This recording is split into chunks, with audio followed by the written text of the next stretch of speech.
Blog Talk Radio. Nightmare.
To Beyond Paranormal Radio.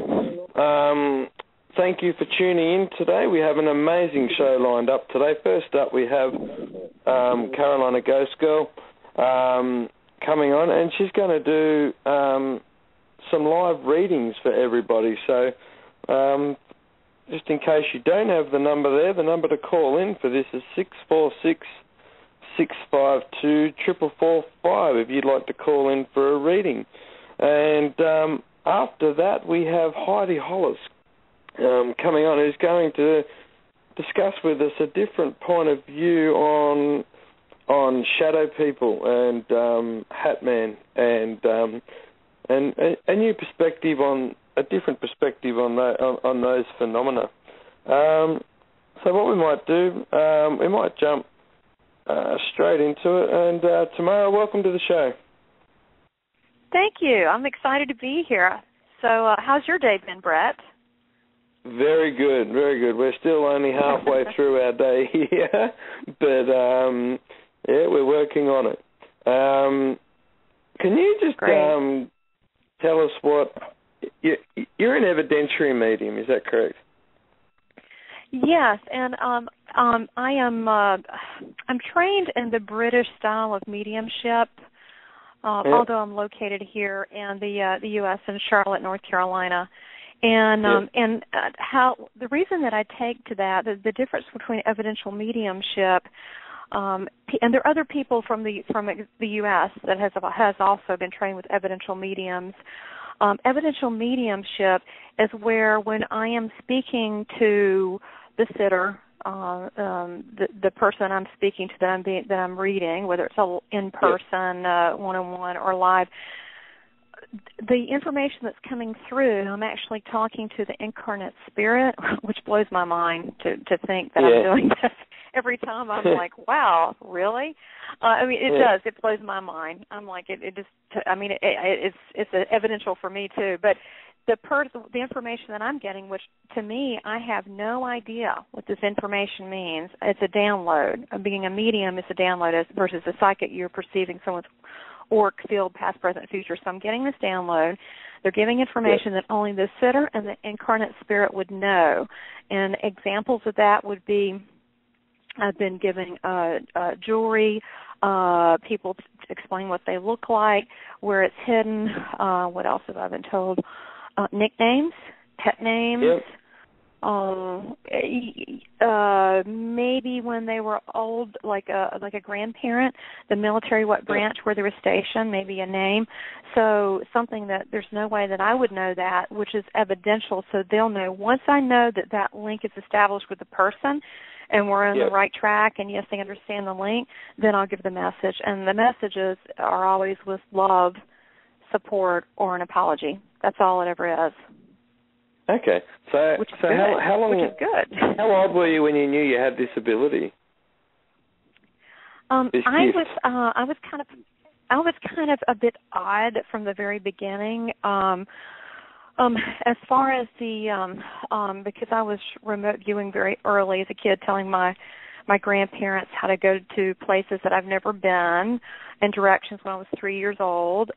Psychic things, I knew things ahead of time. As far as the talking to the dead people, I didn't see that was odd because they were relatives that I knew, but it was brushed off from my mother from being imagination or childish ways. And as I got older, it somewhat freaked my mom out. So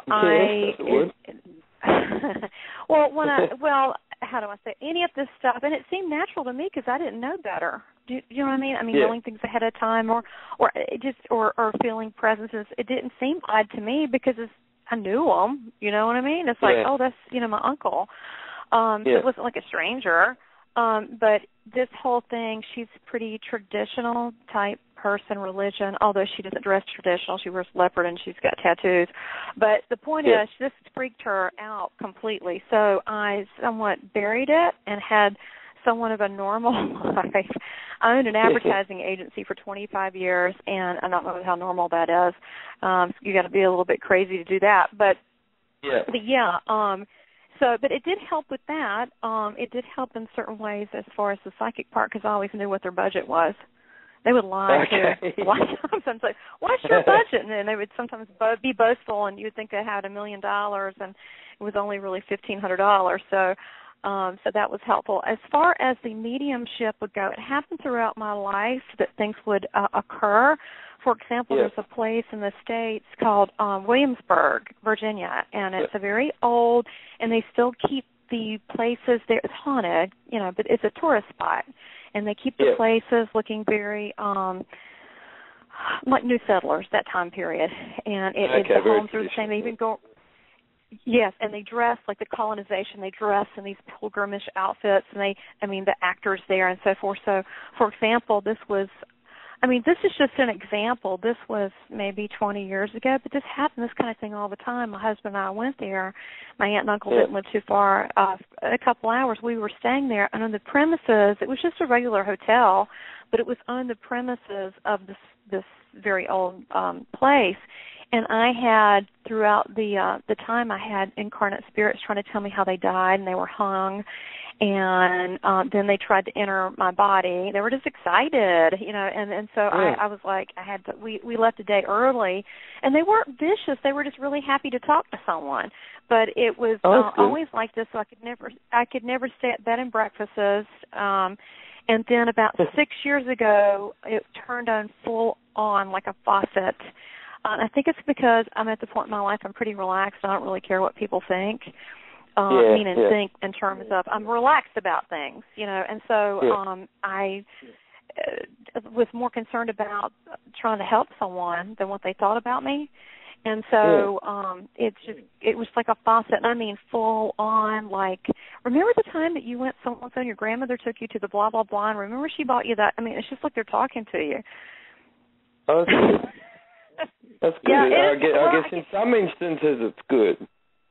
Well, I don't recommend, God bless the Long Island medium that has her show here. I don't know if you all get that, about the medium, Teresa Caputo, and she's a middle-aged kind of housewife, and she goes around, she's real flashy, and she goes up to strangers and starts telling them medium-type things. And a lot of people are frightened. So I really don't want to be that person. I want to bring a little bit more dignity to this, and it's about healing and bring loving messages to people that have that are on this physical plane, that have people that have crossed over. But at least it opened that up to people to realize this could be possible. I mean, every day this happens, and I'm doing like live stage demonstrations where I stand up and I have the audience, and it's really cool when I do that because they line up. They're ready. The next after the next after the next, and it's just amazing. The stuff, the evidence that blows me away because I'm just a download. I don't know what they're saying or what it means. Only people can validate that. Yeah. Well, I think we actually have a caller here. You don't waste time, hopefully the studio behaves for us today. So, area code 206. Are you there? Yes. Hi, welcome to the show. Is this Erica? Hi. Can you hear me? Yes. Hello? You said Erica? I'm Amy. You're very... Amy. I just don't know where in the world I got that. Okay, hey, Amy. You got a very friendly voice. So, now how long do we have, Brett? Are we going to do 15 minutes per person? How do you want to do this? Yeah. If we can keep it to about 15 minutes, that's great. Okay, and if we're right in the middle of the punchline at 15, give us an extra one or two. But, you can see how this thing kind of builds. No worries at all. Okay. No worries. Okay. All right, Amy, let me go ahead and do my thing. Just give me just a second here. Okay.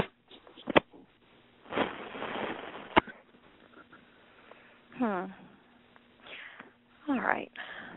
I don't understand exactly what I'm looking at, but okay.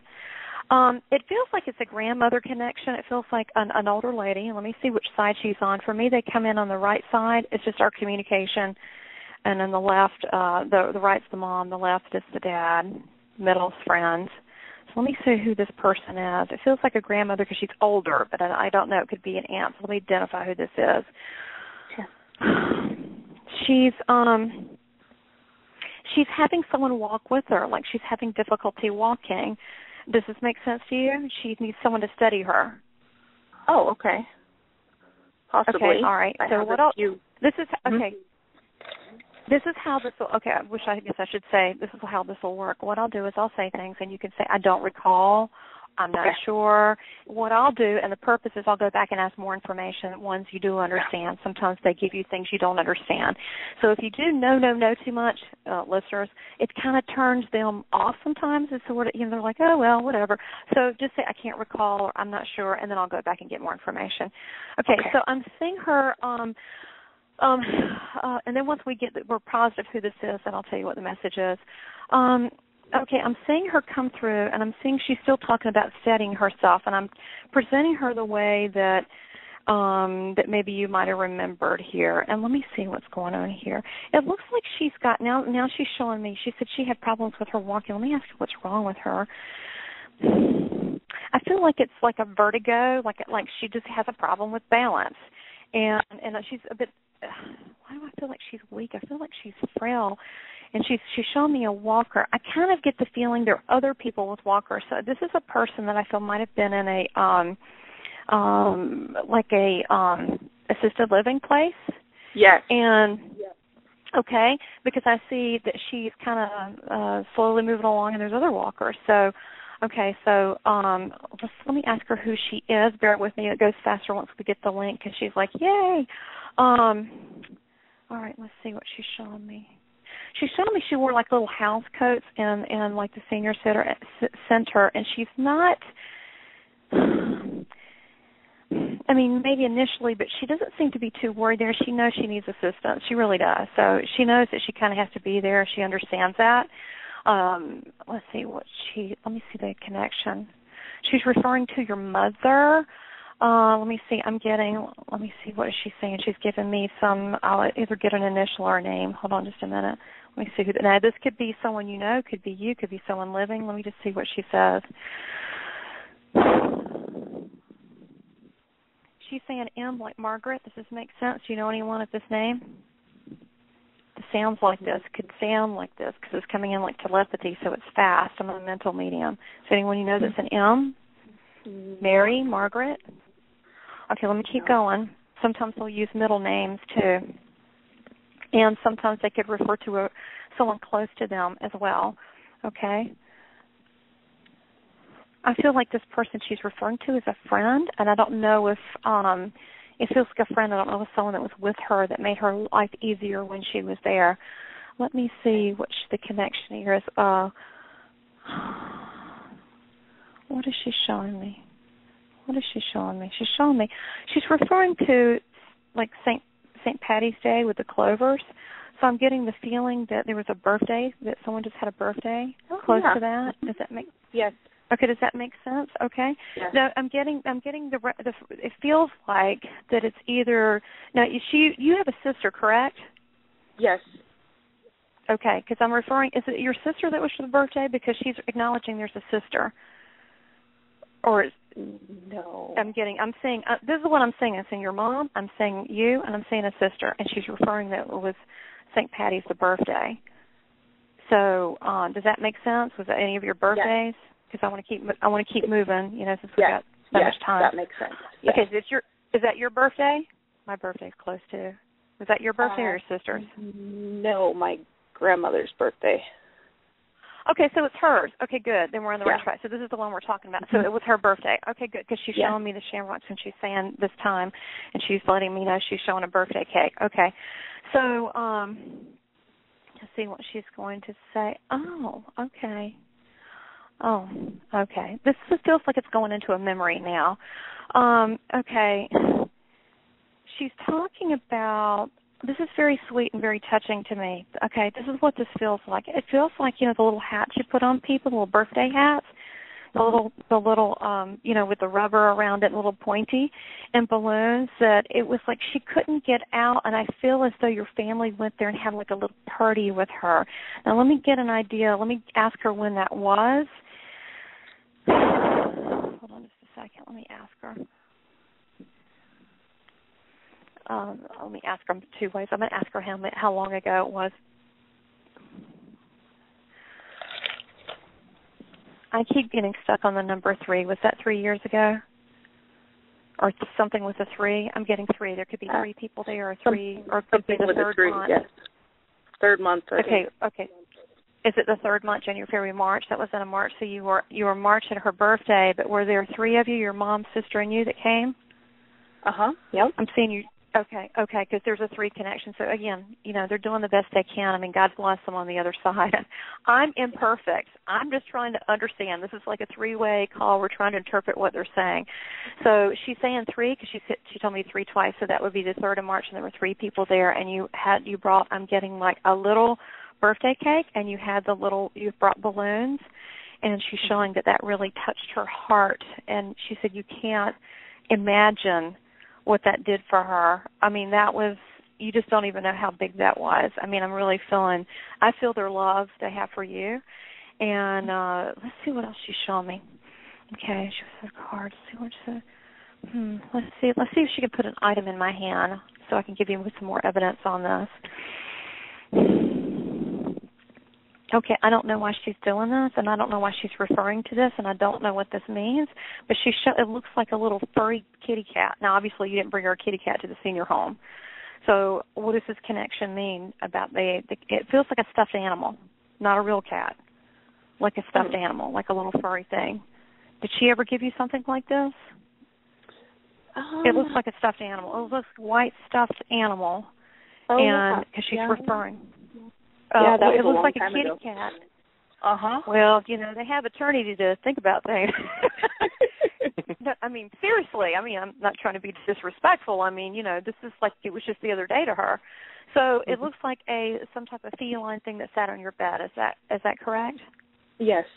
Does that make sense? Okay. Yes. Okay. So that's her showing that's just a special moment with you. She's also saying, I get the feeling, the music was put on, I get the feeling that she's showing me it's a memory, okay? Let me make a stab at this memory. The memory looks like it's you, I think your sister too, and it could be, I'm seeing you together and dancing and laughter, and you're dancing with her, and I think she's like, da-dun, dun, dun, dun, and she's doing like a little, shuffling around. Now, this is not when she was sicker or couldn't get around at the end. This is, you know what I mean? So it was, yes. Go back and think, because you were smaller children, you weren't grown women, okay? And she's laughing, and y'all were laughing, and you're all dancing, and I almost feel like it's a record player. Like it's spinning. But I'm getting the laughter, and you were both dancing, and she was dancing with you, and it was, she said, so joyous. Does this make sense to you, this memory? Yes. The laughter as a child? Okay, because she's saying that these are always the little things they bring forward. We should always remember the little things that when we're with someone, because the moment's gone so fast, but she treasures that. And I'm getting, she's talking about, she's coming kind of forward now, and she's saying that they're my girls. Now, I know that it's not your, it's hers, it's your mother's daughters, but she's saying they're my girls. And I'm kind of getting that one of you is like a brunette and one is blonde. You've got differences. Does that make sense? Okay, yes. And she's saying, because she's stroking your hair, and she's saying that they're my girls. She really loves you. Now, I'm going to ask her right now, because I'm just telling you, when they're this attached to you, they're like your little earth guardian angel, okay? I can promise you she's around you all the time in a really positive, good way, okay? So let me ask her something current to show that she's around you, okay? So she can show me something in the house, or she can tell me anything. Let me see. Because this is intelligent, and they are intelligent, and life does go on. So let me see what she's got to say.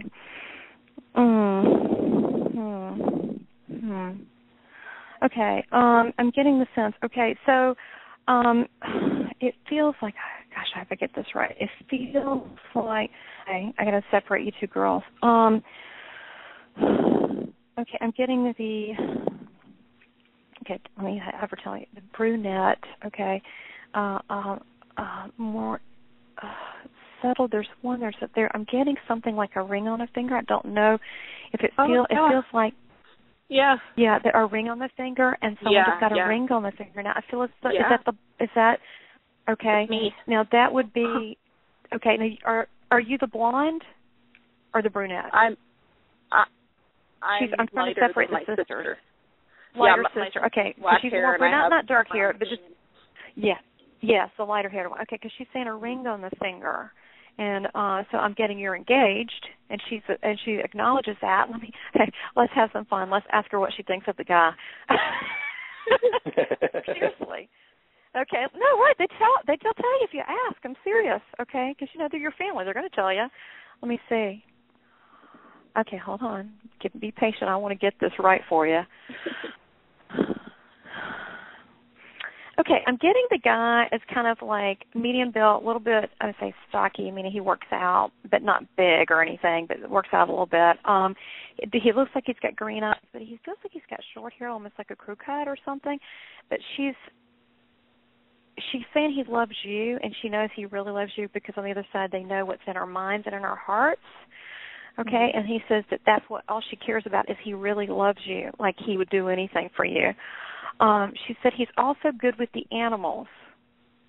Oh, yes. I don't know if you've got an animal. He's really good with animals. She said he's very kind. She said you will never want with him. She said you may not be wealthy, but you'll never want with him. And he wants to please you. And she says that's all she cares about, that he really sees you for the beautiful person that you are, and she couldn't ask anymore. She goes, she knows you're happy, and she knows he loves you. She goes, that's all anyone can ask. She actually gives her blessings. Good. So Thank you. So her love is with you. So hopefully this helps you, and to know that you have her around you, and that she loves you, and she's seeing what's going on in your life right now, and also in your sister's life. She's also saying real quick, your sister. She's saying your sister something about animals, that she's very good with animals. Does your sister do animal rescue? No, she has a dog that she absolutely loves to death. Okay, I'm seeing that she's going to do animal rescue, like she's obsessed, with animals, and especially, the one dog, but it's going to carry on. That she's going to end up doing more for animals. She's got a special plate. It's like a ministry almost, a special place for animals. That thing's going to grow. And it really gives her happiness, but she acknowledges how she is with the animals. And so she said it makes her happy. So I have a feeling that that dog is going to grow to other animals. You know, it could be like, do you know what I mean? It's going to canary, and it's going to branch out. But it makes her happy. So she is acknowledging the animal. So just because you don't see it now, she sees, you know, they're like Google Maps. They can kind of see a little bit now, in the future, in the past. So she's acknowledging that she's good with animals and it makes her happy, and she continue with it. I kind of see it like it's therapy for your sister. Good.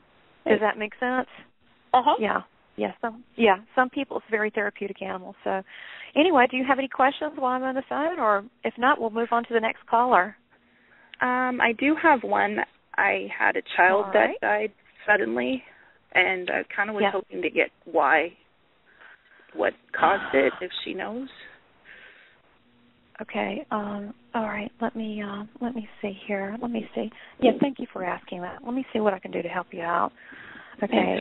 Brett, don't cut us off on this one. Let me, because no, you're right. It's a tender place. Keep going. I'm not saying you would. Let me just see what I can go to bat for on this. Let me see what I can do, because I know children, you know, that's a tough one, okay? All right. Is it, now I get the feeling this was a boy. Is this correct? It feels like a boy? No, I have boys.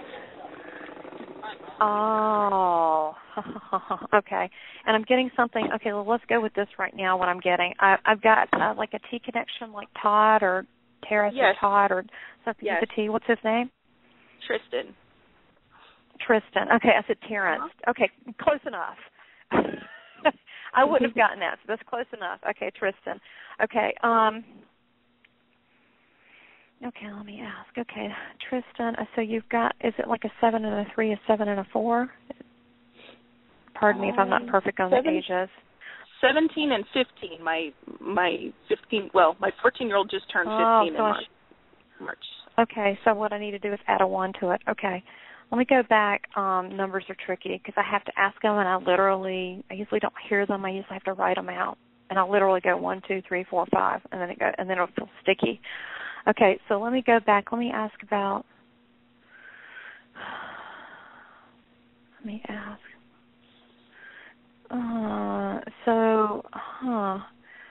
Okay, I have a little bit of confusion here. I'm feeling like there's a miscarriage and something else too, so I don't want to get stuck on that. This child was born and living for a while, correct? Yeah. Okay, because I also see a miscarriage, but we're not going to just know this. When that happens, it's God's will for that to happen, and they still follow you on the other side in love, and there's nothing. There's no hard feelings. Okay. So we're going to just move along. We're not going to go into that one, okay? So don't feel any guilt about that. That's God's will, okay? So we're going to move on.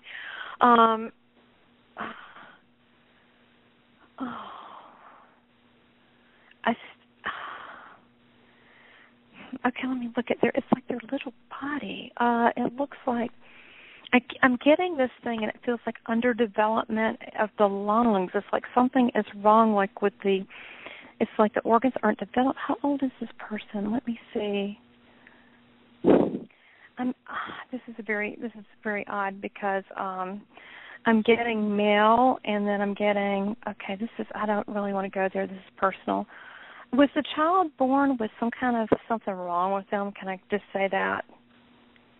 We don't know for sure because it was just a sudden death. Okay. Okay.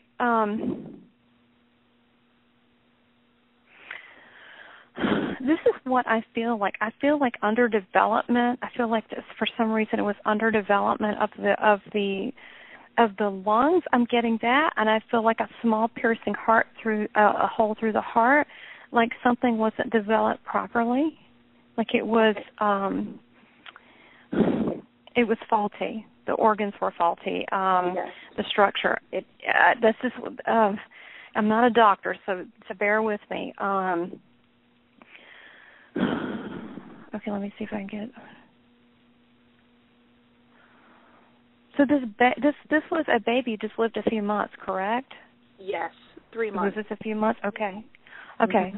All right, because I was getting a number, but I didn't. But then I felt that's not years. This is months. Okay, good. Mm-hmm. All right. I'm still feeling male. Was it a male? Why am I feeling male so strongly? Girl. It's a female. Maybe it was the miscarriage. Yeah. Well, that's what I'm saying. I'm having a hard time separating it because there was another one too. It's a little muddy right there, so bear with me. I'm still feeling heavy male energy. We'll go back to the miscarriage in a minute because they grow up on the other side with your relatives, and they watch you. So that's beautiful. So we'll go back to that. Let me look.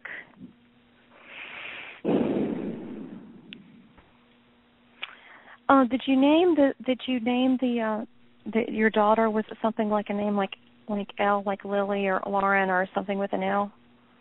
There's an L in it, yes. Okay. This is the feeling I'm getting. This is the feeling. First of all, I feel a complete love toward you and your husband. There's nothing odd at all. It was just like it was not meant to be so. I think the reason, this is so delicate, that they were not brought to grow further adulthood is because they weren't formed properly, is the best that I can say, internally. Okay. Do you know what I'm saying? There was a problem from the beginning. I don't know why. Is it a spiritual reason why that happened and they whatever? Or was it, ultimately it's a body thing. It was the organs were not developed and there was the whole thing there.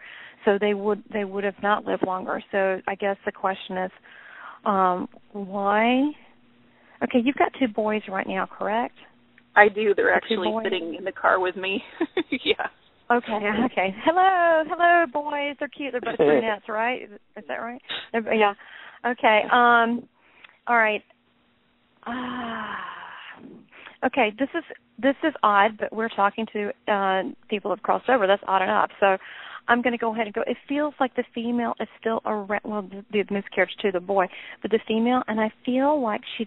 I can't prove this, but maybe on a spiritual level, you can just take it, do with it what you want with this information. I feel like she's going to, if you're not going to have another child, maybe your son's one day, she wants to be a part of that family, and I feel like she'll incarnate in the family because she's telling me, I want to be a part of this family. So it's like you're going to see her again. Now, I can't prove that. It's just what I'm feeling so strongly. So only time can tell, and when it comes about, you'll know it soul to soul. You'll know, okay? But I feel like that she's going to join the family because she didn't quite make it. She's still interested, right? And so it could be when the time comes with your oldest son, if not you, but she does want to be a part of the family. So she is around you, and she does have the love. Let's go back to the miscarriage. Let me ask how long. Wow, this has been years. This has been years ago. I'm kind of looking at, I first got a 12 and then a 9. I'm getting, this is a long time ago this happened, wasn't it? A while. Because I'm getting a 9 and a 12, so it's either 9 or 12 months or 9 or 12 years. Mm-hmm. So I'm thinking it's been a few years, okay? I don't want to get hung up on that, but it feels like it's been a while. It's been a few years, okay? I feel years on that, so, it could be 10. Anyway, I'm seeing it's a few years. And, okay, let me ask them. Okay, I got, specifically, I would be 9 years old now. That's what I got, and that's what the boy. Does that make sense to you? He said 9. He said 9. And, okay, unless there's one you didn't know about. Okay, that happens, okay? Not to get personal, but sometimes we don't really realize that. Anyway, I just feel like that he's growing up on the other side with family, and that's okay. That's okay. They're still part of an extended family, and when you cross over, you will be reunited. But I do feel like the daughter, I don't feel like she's gone. I feel like she's around you a lot, and I feel like she's going to come back. I can't say I've actually had a reading where I've told anyone that. Oh, that's good. That's comforting. Thank you. I feel that. You're welcome, Amy. God bless you. God bless you. Thank you. Bye-bye. Thank you very much for calling in. I hope that helped. Yes, thank you so much. Tamara, do you find these very draining to do? It does, being a medium. It does take a lot out of you, and you get used to working with energy because it actually works better if, how do I say it?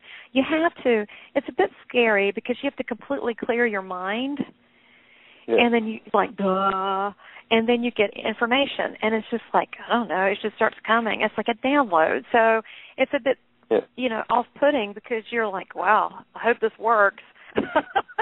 And then, but it does, you're right. But when I reach out and ask them, can you tell me whatever, it works, but it's a lot better if I ask them to step close to me. And so I'm dealing with their energy. I ask them to step close. I've even had them layer on top of me like a coat. It's not possession because, I mean, first of all, someone's, loved one. I mean, it's fine. They're, crossed over. They're with God. It's all good.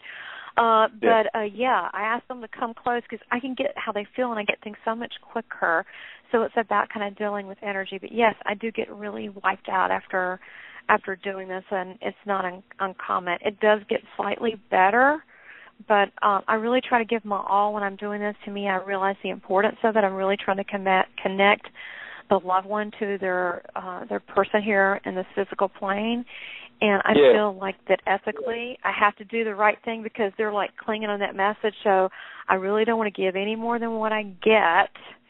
And I want to give it the closest that I can get they're telling me. And I'm also feel like I'm doing work for the other side too, because what's the chances when someone crosses over that they have a chance to talk to their loved one here with a medium? It's like what, 0.5% chance ever? Yep. So like it's a healing for them too. So they're really jonesing at the chance to come through because it's so rare that they're going to be able to have a chance to vocalize what they want. So yes, it is draining. If there is anybody that would like to call through, people are a bit slow to call in today. But if you'd like to call in, the number 646-652-4445, and call in and get your reading. We actually did this a few weeks back, and it actually went quite well. So hopefully people out there will call in. Do you ever come across malevolence when you're doing this? Yeah, that's a great question. It's like this: if you're shopping at like the fancy mall, you're probably not going to get the ghetto crack addicts walking through. So I'm dealing with a different kind of energy. I'm dealing with, I know that would have been a weird example, but you know what I'm saying? I'm dealing, now I'm going to say there's an exception to that I've had happen because when you're dealing with spirit, anything can happen, especially if you're not in a controlled environment as public, right? You could have some weirdo come in or whatever, right? Even with ghost hunting, you want to control the situation, but you know how that could go sometimes. So, I'm dealing with the, beforehand. This is my thing. I do. I am not affiliated with any church or anything. I just say I'm on Team God. That's good enough. Yeah. And I do. Wherever we came from, it's home. I don't care where you're from, what you look like. We're all going to go there. So. I just, what I do is I kind of stay in a state of gratitude and humility. I do my prayers beforehand, ask the angels to surround me, all that, kind of like you do with ghost hunting, but I'm in that realm. However, when I have had nice, and here's the odd thing, I've had nice people, occasionally, it's really odd, they will come see me for a private reading, and one lady, she was a very cute young nurse, came over to the house, just really wholesome looking, right? And I guess she's, in her 20-something, very cute. And I was like, who's that? So she wanted to be read, which would be a life purpose or medium. And a lot of times I do in life purpose, the medium part, sometimes relatives will pop in and go, oh, what a nice boy, and they'll tell you, they'll give you advice. They'll tell you who they are first, and they'll chime in. Yeah, they'll chime in like, oh, we really like her. She cooks good. I'm like, great, So, and it's very, very light and conversational. I was told not to give her a reading, and she came in, and I said, what's the dark entity at the bottom of my driveway? Oh. And I said, he's not allowed on my premises. Yeah. But a lot of mediums, a lot of spirituals don't even believe there's anything dark. But I've done enough ghost hunting. I've seen a lot of things I would have never believed, like fairies and trolls on film, really. I mean, crazy stuff. So, now I'm like, yeah, okay, what else is possible? And she said, you can see it? I said, well, I'm a mental medium in my mind's eye. I know it's there. And so she said, well, he's a little boy. I said, honey, he's not a little boy. He's a trickster. And I said, you've been talking to him for many years. Yeah, yeah, you know where this is going. And so I said, we need to handle that. Let's see where he originated from. And it was, drum roll, Ouija board. Of course, she's a grown woman. And, yeah, I know, right? 1-800-DEMON. And so she did that at 7. But I always can tell people, you did this at that age. And they go, well, that was 30 years ago. Well, they're eternal. They can wait. They don't care. So I said, so what I do with people is that we went back to the time, recalled it, when the conversation started, and said, okay, it's the cat's out of the bag. He knows I'm talking about this. So we're going to cast him out, okay? But we need to close that door on the Ouija. You don't have the Ouija board anymore, right? So what we're going to do is you're going to ask God for forgiveness. We're going to close that door. We're going to the angels are coming and close the door, and you're going to tell it to go away, and we're going to do it to the authority of Christ, and we're going to get rid of this thing. Anyway, we got rid of the guy. The woman's so happy now. Her life is flourishing. So, she wasn't a bad person. She was a nice person, but she had this thing. So sometimes you hear that, I've had regular nice people. I had a couple that had a beautiful, sweet older couple came and visited me, and they had a what would you call it? A hostile earthbound entity. It was her mother, and she tried to break into the reading, and I was like, no, you're not allowed here. So we actually had to do some stuff with that. She was nasty. I said, we got to cross her over because she is just going to be a problem. She said, well, I've been having a haunting, and my heart has been hurting the past 3 days, and I didn't feel like I should be here. So I said, yeah, that we're going to have to handle that. So, and they were nice people. So, and they didn't tell me they had this problem. So sometimes, right, they I meet with someone, they don't tell me they have this problem. Whammo, I'm stuck with it. So I got to handle that. I'm not going to start talking to incarnate spirits when you've got some issue here. So well, that's I don't know if that makes sense. Yes. People use these things like Ouija boards, and they just don't think nothing might actually happen during the actual use of the Ouija board, but you don't know whether anything's attached to you from just the use of it. It may wait 20, 30, 40, 50 years. What's the deal? They've been around eons, right? Yeah. They're older than we are, before humanity, before humans. So, I just think people don't understand the dangerousness of that. And any problem I've ever had or it's come up, it's always tied to that. And sometimes it's tied to someone who owned the house beforehand, like teenagers in the attic doing it, and then someone else moves in and the thing's there. And it has nothing to do with the new people, but now they inherit it. Because spirits that I deal with that are basically human beings that have dropped their bodies and crossed over, and they're in the light, and it's beautiful, and everything's wonderful and warm and happy, and everybody's great. Yeah. They are so light, and they're so light. It's like when you think of, my granddaddy. Okay, that's him. Now he's gone. It's like you can't, it's so light. But when these things come around, they're so dark and heavy, especially inhuman type things, they have to use the Ouija board to get through because they're kind of banned from us. They really are. They're not. They're trying to get in through the back door, and I don't worry about it in my readings with me, but I worry about it as soon as I go out in the public, or I worry about it if I'm helping someone. Something has been. I have had things attached to nice people that I've met, and you know what? Yeah. I don't give them a reading. We handle that thing till it's gone. And then we go from there, and that's what the reading is. And how did it get in? How's that not going to happen again? It's very spiritual because I'm being told the information. When that happens, I go directly to the angels. I do not deal with the thing. I do not talk to it like I do your grandmother. I do not. Yeah. I say, Saint Michael, tell me what to do here. Who is this creep. I had a really interesting instance. I was reading a lady, and this referred to me. I don't know if she's listening, but she probably, Kathy, a friend of mine from Utah, yep. and it was someone that she knew. We're not going to say who. And I was doing a reading for her, and I was seeing her home, what it looked like, and whatever. I said, did you have a husband that used to be in jail? I said, do you know, he's like prison tattoos. I said, do you know he passed? She goes, yes, I thought so. And I said, do you know he's living in your home?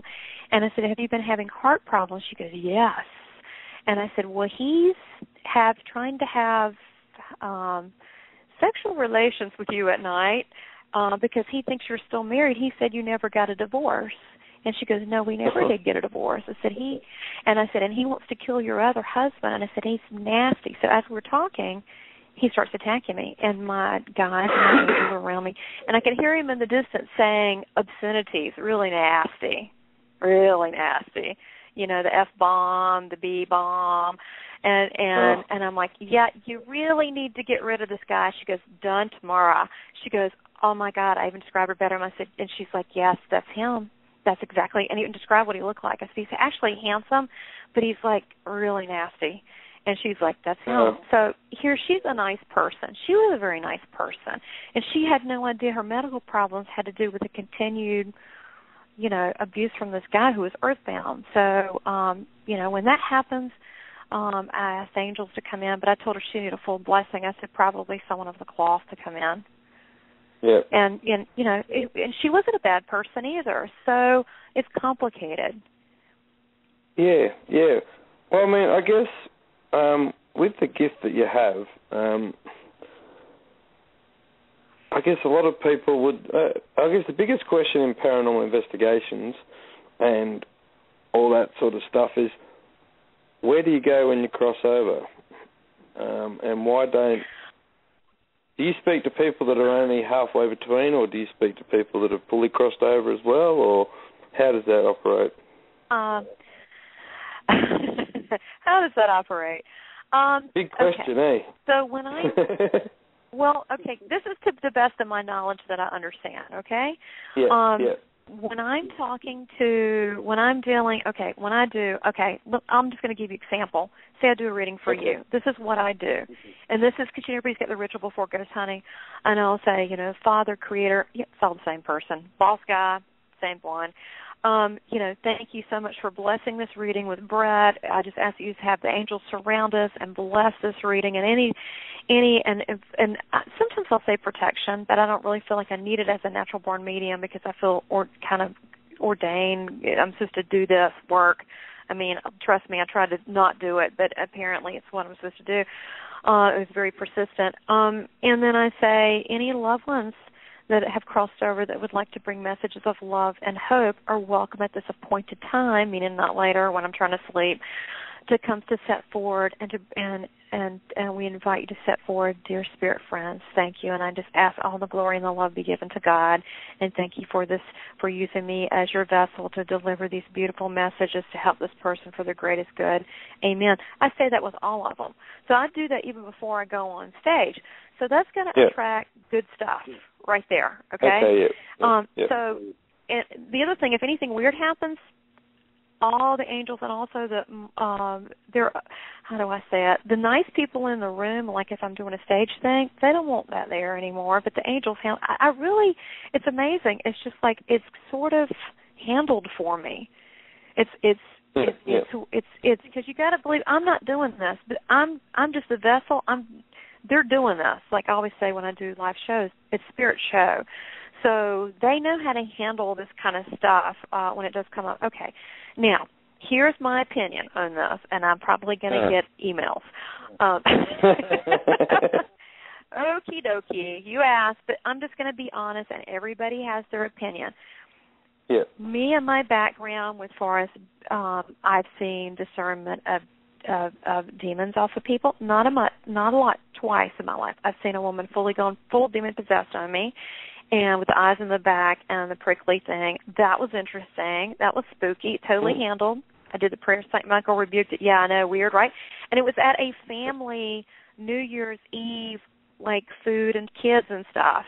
and they wanted to ask me about ghosts in their home, and we went to this house, their little office, and as I was doing the reading, the relatives were scared, to death. They were like, oh my gosh, and I'm like, why are they so frightened? And I've never had a reading like this.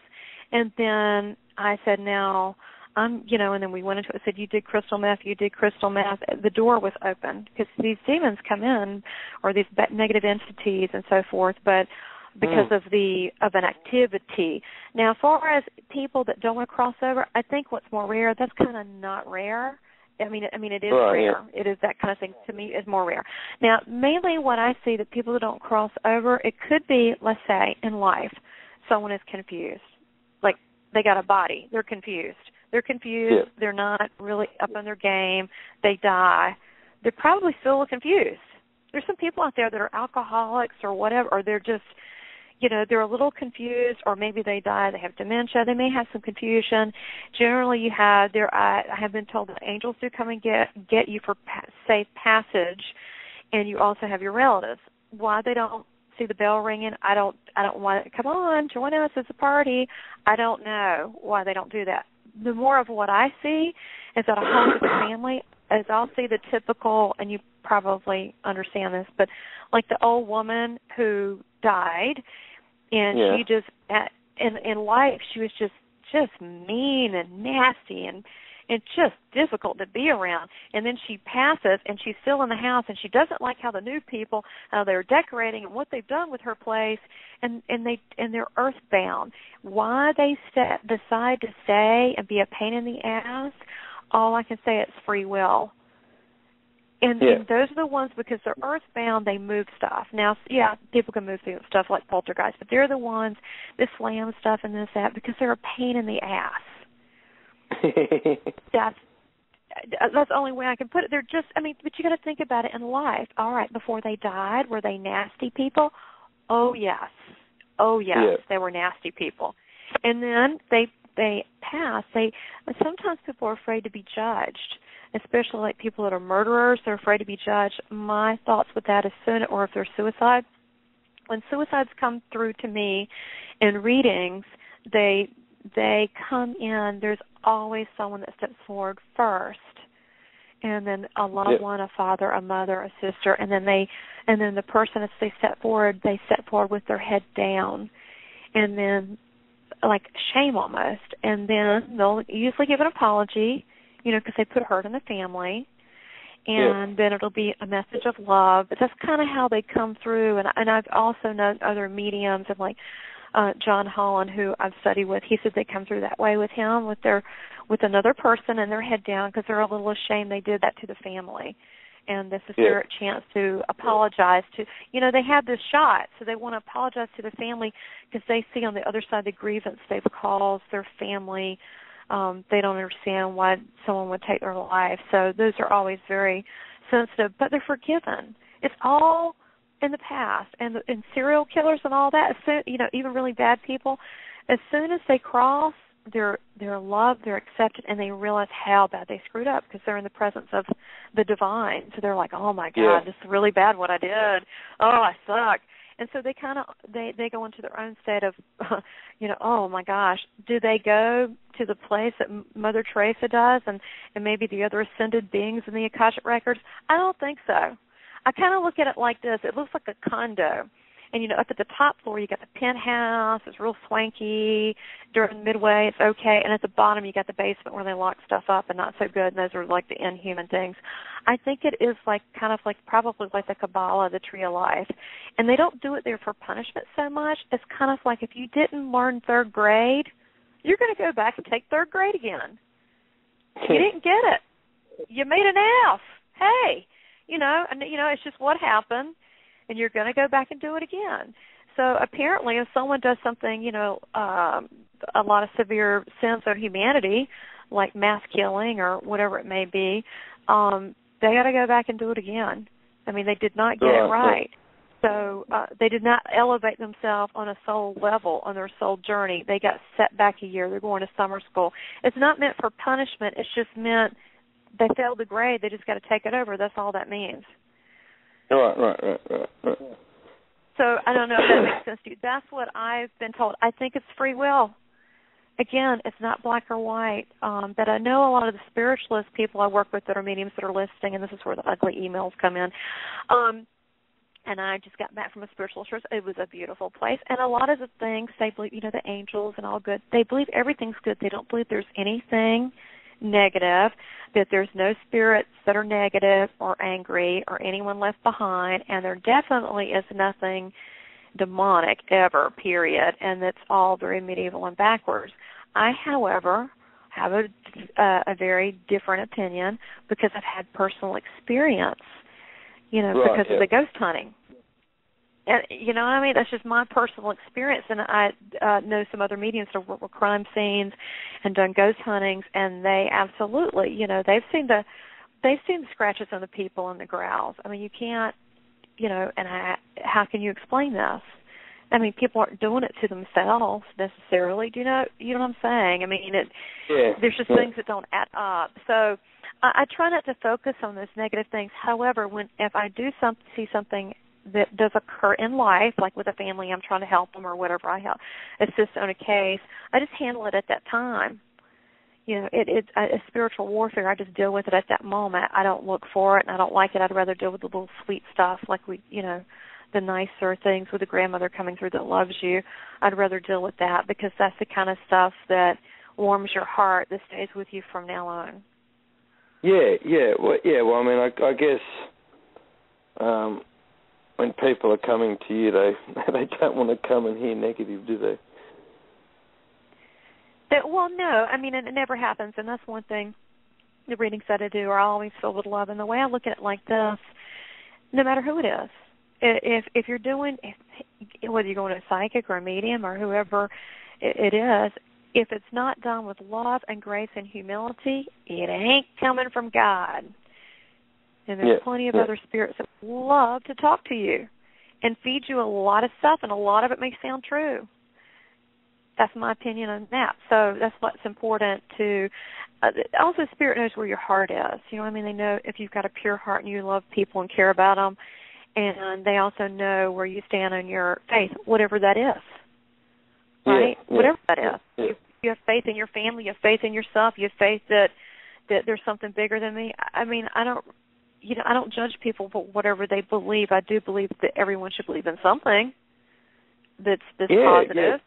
Well, I mean, one thing I have noticed since I've started the show is I've spoken to a lot of mediums and psychics and the like that do actually have faith in God and consider themselves to be Christian, yet they're copping grief from both sides. Yes, and I feel like I'm one of those. Yeah, I'm like one of those people. No, I'm like that. There's an author and a medium, and I don't know, she's very controversial. She's, I don't know, an older lady now, but her name is Lorraine. She's still living. Her name is Lorraine Hollowell White. You can look at her books on Google. And one of the books, if anyone's listening, is called How to Know If You're a Medium. It sounds really simple. Brilliant book, because it goes question and answer, and it's like, well, what happens if this or da-da-da-da-da? And she goes through her, it's very easy to read, and I think it's like $3.99, but it goes through her life explaining how it came out. And she was a Roman Catholic, and about the voices and so forth. I mean, it sounds like voices like you're going crazy, but, paranormal type things happening to her. You know what I mean? The paranormal, like you're creeped out at night and things are moving in your house, and you're like, okay. And how many times can you say, oh, that's just in my head, How many times it's that kind of stuff? And she went through it, and what she went to priests, and she found one priest. He said, well, if you're doing it, in a loving manner, and you're doing it, and you have reverence to God, I can't see how it's wrong if you're helping people. So actually, most of the better mediums that I know, and this is my opinion, but I think it's, I've been training with, when I go to do training, like with John Holland, his mentor, Janet Novak, she was a nun, like you give all your stuff away and join the convent, which I could never do that. No, and that you can't wear hot pink, so I would definitely not do that. But she gave everything, like her car. Can you imagine not having a car? Like everything. Yeah, away. no. think about it. Like, you're wearing a little, what you got on, that's it pretty much. Like, no iPod, no, like, maybe they can do that, I don't know, but pretty much so everything, gone. Yeah. And so she's in there, and she said when I studied with John Holland, I went with, last year and studied with him, he brought her, as like a surprise, his mentor, who's a nun, who's a medium who now has a church, is a spiritual church, the Journey Within. She had abilities and couldn't explain it, and it became more enhanced because she had a lot of solitude with God, a lot of time to talk to people, so it became more enhanced. So there's a book called Out of the Darkness. There's another one, Between Two Worlds, by Janet Novak. They're really good, and also explains how she went through her thing. But there's a lot of people that are natural-born mediums. And why this is important is natural-born mediums that are born this way usually don't want it. I mean, I had an advertising agency. I wore, like, the cool purple suit with the purple glasses, the Louis Vuitton. I'm like, do you really think I want to, like, talk to dead people? Do you know what I'm saying? Two different worlds, the flashy, and then now I'm, like, talking to God, and I'm in the graveyard, like, trying to talk to dead people. Yeah, I don't know what happened, but most people that are doing this do not want to do it. I talked to another lady. She used to own a gym. I mean, she's really in shape and all that, but she had a gym. And what happens is, and what it did with me is, I used to be horrified to go to bed at night and have a nightlight on. I still do have a nightlight on. I will have to admit that it's not. I'm not terrified anymore. But the only reason I have it on, because of an emergency, they know to leave me alone. But an emergency, I don't want to be startled. I'm not a physical medium, so I do not see them. Thank God. I'm like, angels, please don't show me this. I don't want to see dead people in front of me. I see it in my mind's eye. Like, I can describe them exactly in my mind's eye. That's plenty good. That's great. But at night, I would feel them around me. And I didn't know what it was, and I would hear chatter. And in her book, she explains it's very common among mediums, and you would be like this. Okay? Not comfortable. Yeah, but then it would only be at night when it got quiet. And I knew I wasn't going crazy. I was, like, scared, I didn't know what it was. Then I realized later on they're excited. Yay! Someone to talk to. Hooray! Right? And they weren't, like, bad people. They were, like, really nice. But, see, I didn't know who they were. And then I would have people come through my house. I had a really sweet African-American school teacher who wanted to know why she was in my home and where Jesus was. And she was just traveling through. She had just died, and I told her she needed to go be with her family that's grieving and that she's fine, but that she had passed and that she needs to spend time with them. They usually hang around till after the funeral, sometimes longer, and I had to explain things to her because she couldn't understand why she was still cognizant and intelligent. And I told her that, you live forever. I said, you can go on to the other side, and then I said, you can pick up another little body. You could do whatever. There's lots of options here. I said, well, right now you really need to be around your family because they probably would like your presence around them. But so I had to stop that. So I saged and thought, and I have an appointment. So once I accepted the gift, they calm down. They're just absolutely thrilled that I'm doing this because how many mediums are there really, really people? And I've met them. When I do these seminars, like with John Holland, I just finished one with UK's Tony Stockwell, who was incredible. He's incredible. He's a very gracious, kind person as well. And literally the last day he had to take a plane back to England. He was in New Jersey, and we were 60 mediums there. He would not leave and get in his town car till he hugged every person and took a photograph or signed their book. He's a very gracious man. He was always available to us. A lot of them are very, Hollywood. They won't get near you. They won't let the other mediums. And a lot of the mediums are just as good as the people teaching, but they won't let him get near him. He wasn't like that. And so he was amazing. I'm going to tell you his second part is very advanced medium stuff. I'll have to tell you about it. It's very cool. But took from him. But the mediums that I meet, the caliber, I would say 95% of them are really at a top level caliber. And I keep running into the same people. So I'm thinking, okay, this is all across the U.S. and Canada, just as a statistic, right? And so I'm figuring there's probably no more than 150, 200 that I've met that are really good. And out of that, less. And that could probably even be broken down to maybe 55 or 75. So when I'm saying people that are mediums, it is kind of rare. Now, the ones that in this book, Lorraine Hollowell White, what she explains, when she started developing herself, because she didn't fit in really in the Christian world, right? You know, I've been called not nice things before, but I can't help it. I was born this way, you know, and it's a beautiful thing to see I just see the energies around people, like your grandmother's over here. Let me tell you, you know, and, you know, a lot of people get that, like they're hoping that there is more. They're hoping that that love bond is still there, and it is. But she explains that she was involved with, like, the spiritualist movement, spiritualist church for years, and they just bring in anyone. I mean, this is what she says. Okay, I don't want to get the ugly emails, but okay, fine. She says they would bring in anyone that wanted to be a medium, like, hi, you know, I used to work at the carnival last week. I want to be a medium this week, or whatever. And so what would happen is they would come in and teach them the steps of how to do this, but what would happen is that they would pull in low-level energies, and then so she would go home with, like, dark entities in her home and have to sage and do all this stuff. And she said it really put her stuff behind 10 years. So that was her experience. She's a little bit bitter about it in the book. But I do like that it's just a different perspective on things. She said she was very welcome because they did like mediums, but people that are naturally born this way generally don't want to do it. We've actually just had a call through, so we might quickly take this call. Area code 614. Hello, are you there? I'm doing well, thank you. How are you? Very good. Welcome to the show. Thank you. Okay, what was your name? Becky. Becky. Yes. All right. Go for it, Hey, Tamara. Becky, I'm Tamara. Hi, Tamara. How are you? Good. Have you been listening to the show? A little bit. Okay. Well, we won't give you any quizzes, so it's just fine. Okay. Good. So, actually, I was just able to tune in, so I haven't been on very long. That's fantastic. That's fantastic. Just curiosity. I'm not going to ask anything else. Whereabouts are you from? I am from Ohio. Okay, because you sound, you sound like a Midwesterner. That's cool. They're very nice people, those Midwesterners. Thank you. They are. They're very nice. Sure. They're very salt of the earth. I'm not sure what that sound like is, but thank you.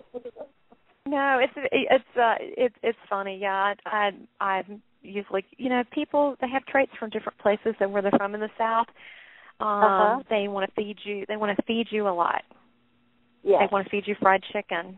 Yeah, they do. They're really nice to you. They want to hug you and feed you fried chicken. Well, and on top of that, I'm Italian, so I definitely like to feed people.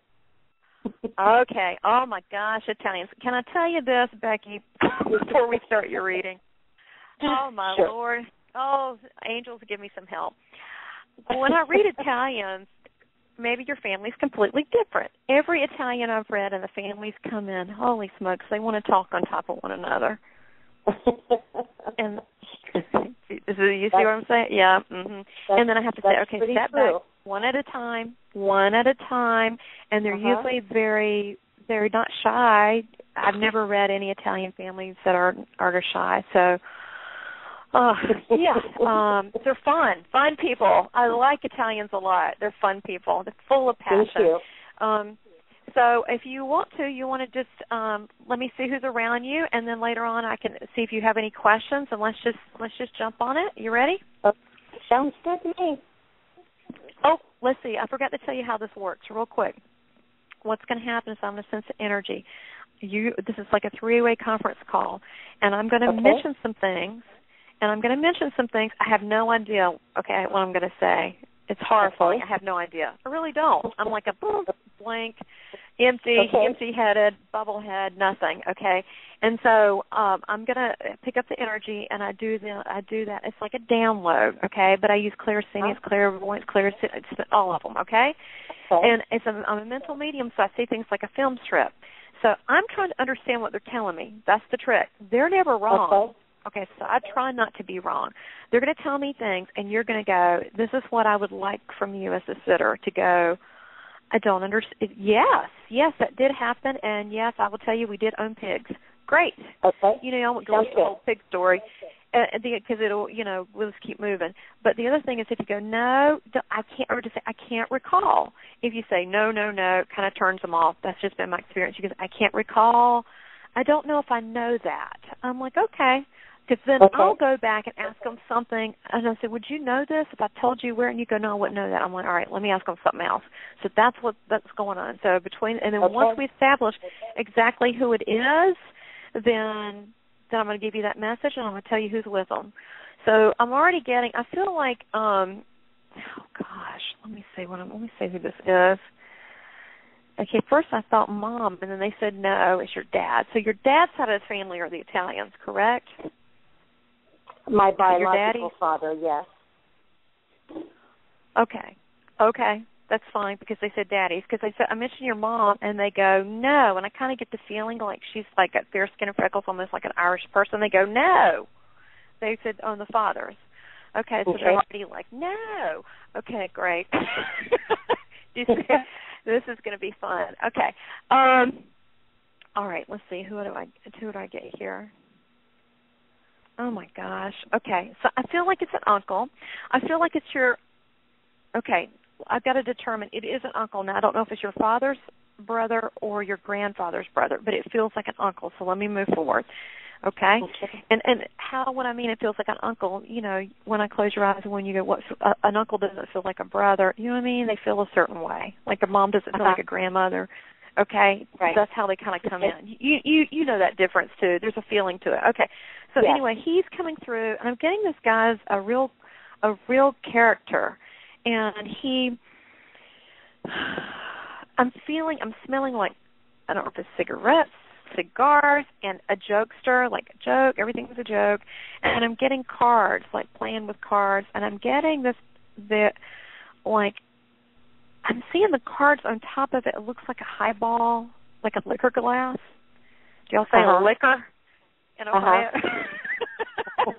Okay, like it's on the liquor glass and the highball, and I'm seeing like the cards flat, and it's like he's building like cards on top of it. Like a little, like on top of the liquor glass. And then it's like he takes a drink or a straw or does something like drinks it with the thing on top. Again, like a character. Let me see if I can get a name on this. Does any of this strange behavior make sense at this point? No, not really.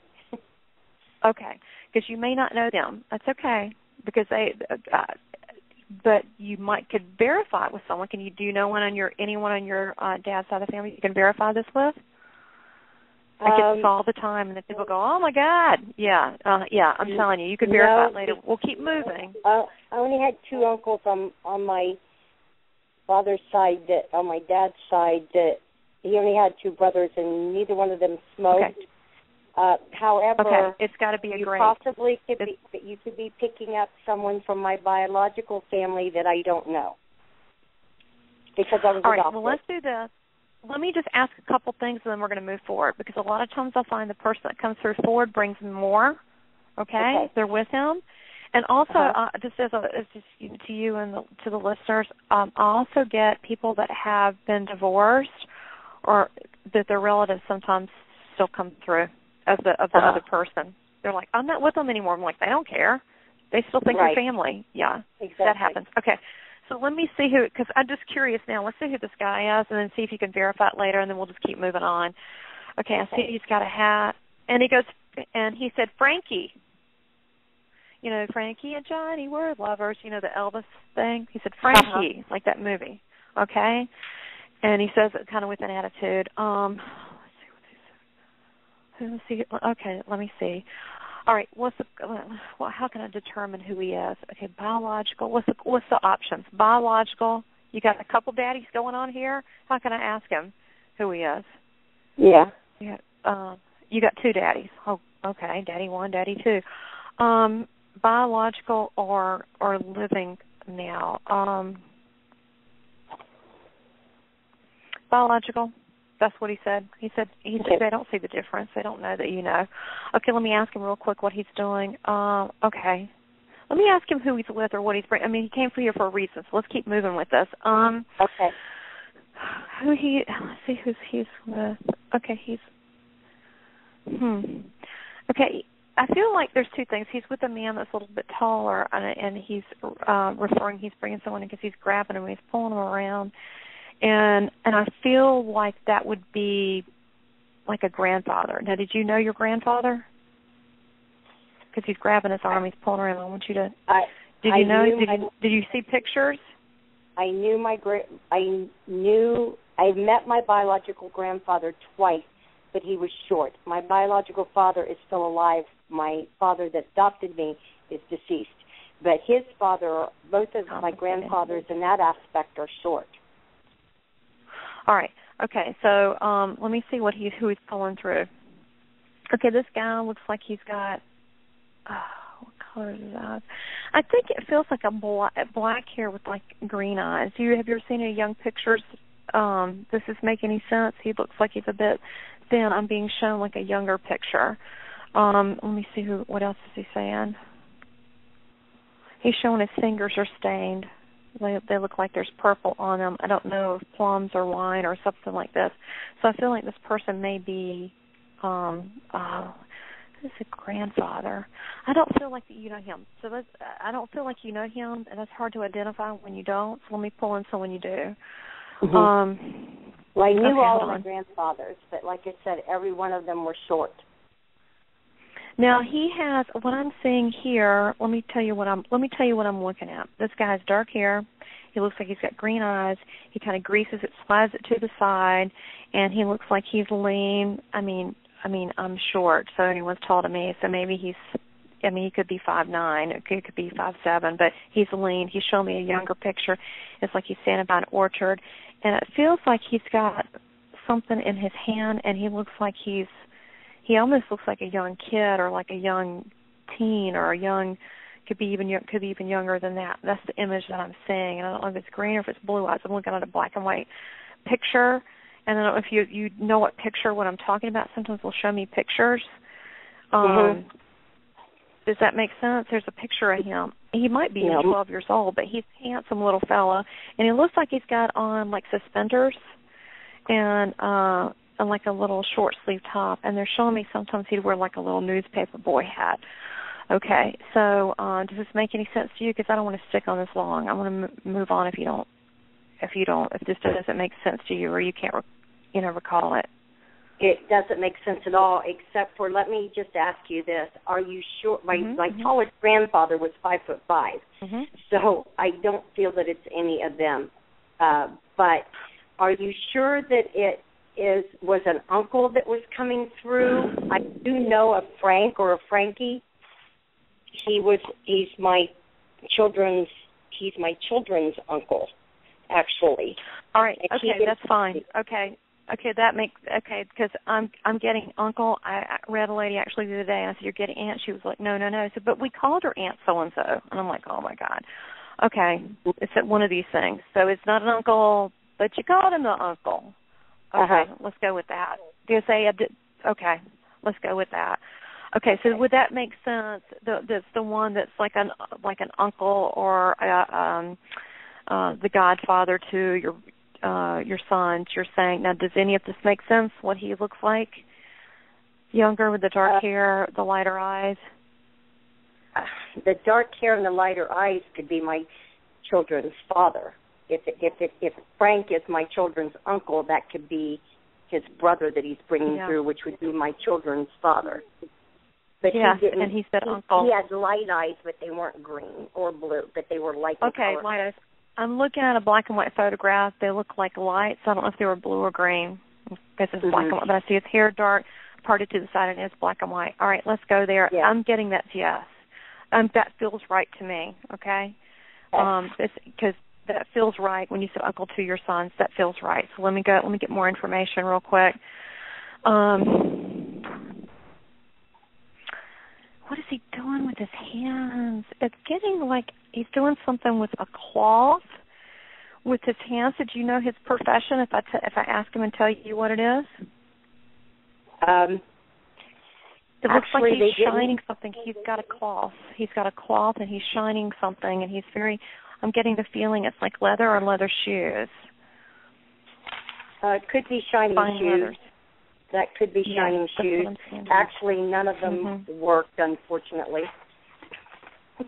I'm seeing shining shoes, and I don't know if he did this as like, I don't know if it was like for change, or I don't know, but I'm seeing him shining shoes, and I'm seeing him taking a lot of pride in doing that. Like shiny shoes were very important. And I'm also looking at this time frame. They almost look like really nice, like foursome shoes that are brown, not quite a wingtip, but just really nice, like men's business shoes.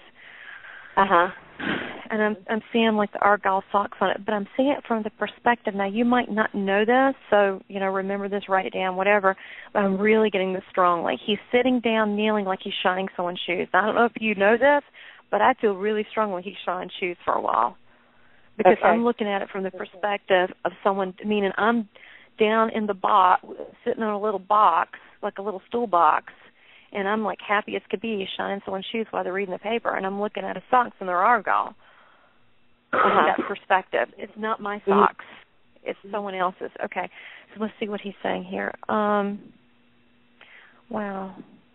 I kind of get. I'm asking about his past and so forth. I get the word malnourished, like he looked feeble or something, and like he wasn't eating properly, and malnourished, like he didn't have the vitamins or he's malnourished. He didn't have enough. He wasn't healthy, is what I'm getting, but he wasn't eating properly. I'm getting he wasn't eating enough food, like he was skinny.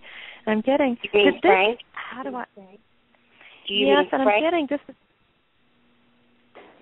Yes, this one, this the uncle we're talking about. This uncle of the brothers, and so that's what you would call him. Yes, he was an alcoholic, so all he did was drink.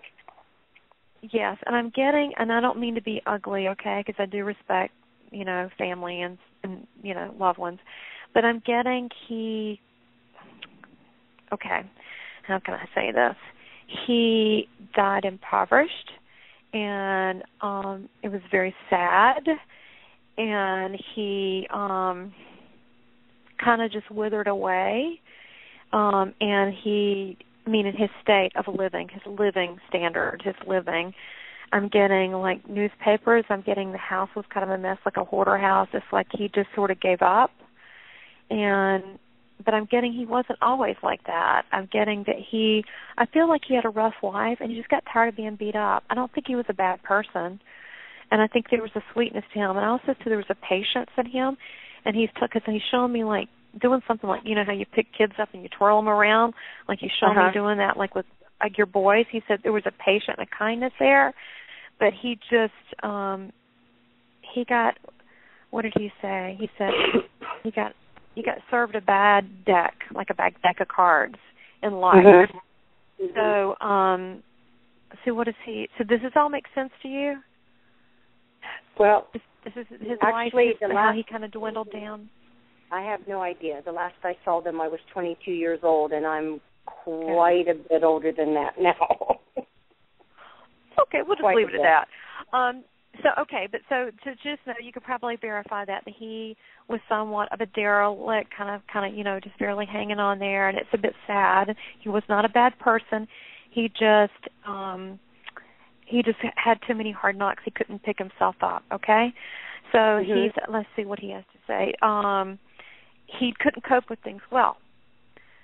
Okay, now he's got something to say about this. He says, I'm doing great now. He said, I'm nothing like that, so please don't remember me like that.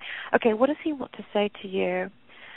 He's showing when he lived, he smoked, and he used to do this ring, like a poo, and he would smoke, and he would do these fancy little smoke rings, and then the boys would laugh, and they would laugh about the smoke, the little things he did. He seemed like kind of a simple man. Let's see what his message is here, and let's see who's with him. Okay, he said he's still looking after your boys. All right, let's see. And what he's saying, he said they're handsome boys. He said they're handsome and bright, and he's still watching over them. Now let me ask him about the age on that. Okay, they're grown men now, is what I'm getting. They're grown men. Let me get an age on this for you. Let me ask him. I'm going to try to speed this up. I'm getting 30s and 40s. Your sons, they're older, they're grown men. Is that correct?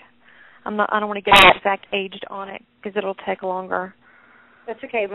Yes, the oldest one turns 46 today, but the other one is a female, and she's 43. Okay. All right. So, because I didn't want to narrow it down and get this, it takes a little bit longer. I have to go 1, 2, 3, and then they go bing. Let's see what he wants to say and what he's doing around here. He's mentioning, somebody bought a fish. Who bought a fish? And a fish, or somebody has a fish or a fish tank? Who did? My oldest son, Kenny, has a fish tank, yes. Okay. So he's referring to him. And when you got on the phone, I wrote down K. So I wrote down the letter K. So I thought that was you calling in. Then I heard it was Becky. So no, this reading is for K. It's for Kenny. This reading is for Kenny. Because he's mentioned the fish tank. So that's why he's around. And let me ask him why. So we're on track now. Let me ask him what this is about. Oh, my gosh. Okay. Is your son selling a lot of stuff on, like, eBay or Craigslist? Does he do what? Does he sell, like, stuff he's trying to get rid of in eBay or Craigslist? I'm seeing, like, it looks like an old stereo system. He's wanting to upgrade. Well, this is what I'm seeing. He's showing me, just remember that, because he's showing me he's wanting to sell this or get something new, okay? He wants to sell. It looks like, it looks like a stereo electronics to me, and he wants to sell it so he can upgrade. Let's see what else he can. He's also talking about, his interest. He also says your son likes, it's a team, they wear green. I don't know if it's Green Bay or Patriots or Green Bay Patriots, but it's like, I'm not really big on sports. My husband is, but does any of this make sense to you? He's talking about his team? No, he's a huge Bengals. He's a huge what? He's a huge Bengals fan, which is orange and black. Okay, because he's mentioning something. Okay, let me ask the exact words, because he said he's with him when he watches sports.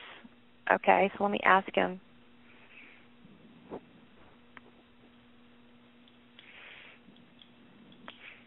I'm getting still a connection with Green and Patriots. Now, I don't know what that is. Okay, maybe he has a favorite team, but there's something else. I get he watches other sports or something green, whoever has a green uniform. Now, not the one that he likes, but he watches several sports is what I'm getting. I don't know if that makes sense to him. Oh, he has a son. Doesn't he have a son? Yes, he has a son. Yeah. Okay, so does his son wear a green uniform? He goes, the son? No. And I'm like, okay. Okay. No. Is he like in a little league? There's green. Okay, there's a green connection. He mentioned the sun, and then also Patriot. Just remember that. Yeah. I'm not sure. Remember that. His son is 24 years old, and when he played in school, his colors were red and gold. So there's no. Okay. As a little, look at his huge sports fans, but nothing in green. So I'm sorry. Okay. But at this time, nothing in green. Okay, as a little boy, he referred back to his uniforms he wore. I guarantee it'll be green or something like that, because he's showing that he's been with your son and through his son's childhood. That's what he's saying. You'll find there'll be something in there that you'll find, and it's just to show his love and his concern that he has. So, and we that's all that all is. Their little league teams, and there was never any green. So I'm not sure what the green means, but like I said, I'll take note of that because I know it could be something future. I don't know what that is. I feel like it's a past memory of something and he's watching, and I don't know what that means. And I get the word Patriot or something with a P, so it sounds like Patriot to me. And I get something that's like green. Now, I don't know if it's on the green, but I get the color green. So I don't know, but I feel like it's in reference to the sun. That's what it feels like, and it's just showing he's watching him grow up. That's all it is. He loves him, watched him grow up, and he sends his love. That's all it is. He's just sending a memory, and that he has concern and that he cares. So, did you have any questions for me or anyone in particular that you wanted to come through? No, I have many people on the other side, so I wouldn't know who to ask for because I missed them all. But understand. I have the same question that everybody always asks. There's someone that I have that we've kind of been in a relationship on and off for quite a few years, and we decided that since he is not in this country, that things just didn't seem to work, so we decided we would just continue to be friends, but it has kind of moved a little bit past friendship again, and I just, what do you see with that, in that aspect? What do you see anything with that by chance?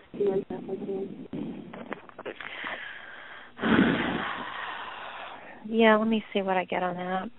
Do you need his name? No, let me see what I get here on that. Let me see what I get. This is a heart thing. This is from the heart. There's something that's holding you from leaving. Your heart's not fully sold on this. That's what I'm getting. Your heart, this is a heartfelt thing. This is what I'm getting. I'm feeling that there's something's keeping you here, and it's probably, I don't know if it's your family or your kids, but I feel like you would have to give a lot up to be with this man. And I don't think on a really deep soul level, I don't know if you would if you're willing to do that, because a part of you would have to go. But it's your choice. I just feel like there would have to be a lot of sacrifices made, and I don't know if you're willing to do that. Does that make sense? It doesn't mean that he. Yeah. No, I was willing to give up everything, but because of all of the stuff going on, he's from Egypt, and I've had past lives there, and with everything that's been going on over there, it's not safe for me to be there. And so he tried to come here, but the visa didn't get approved the first time, but we're talking about trying it again later this year. So I was more than willing to go.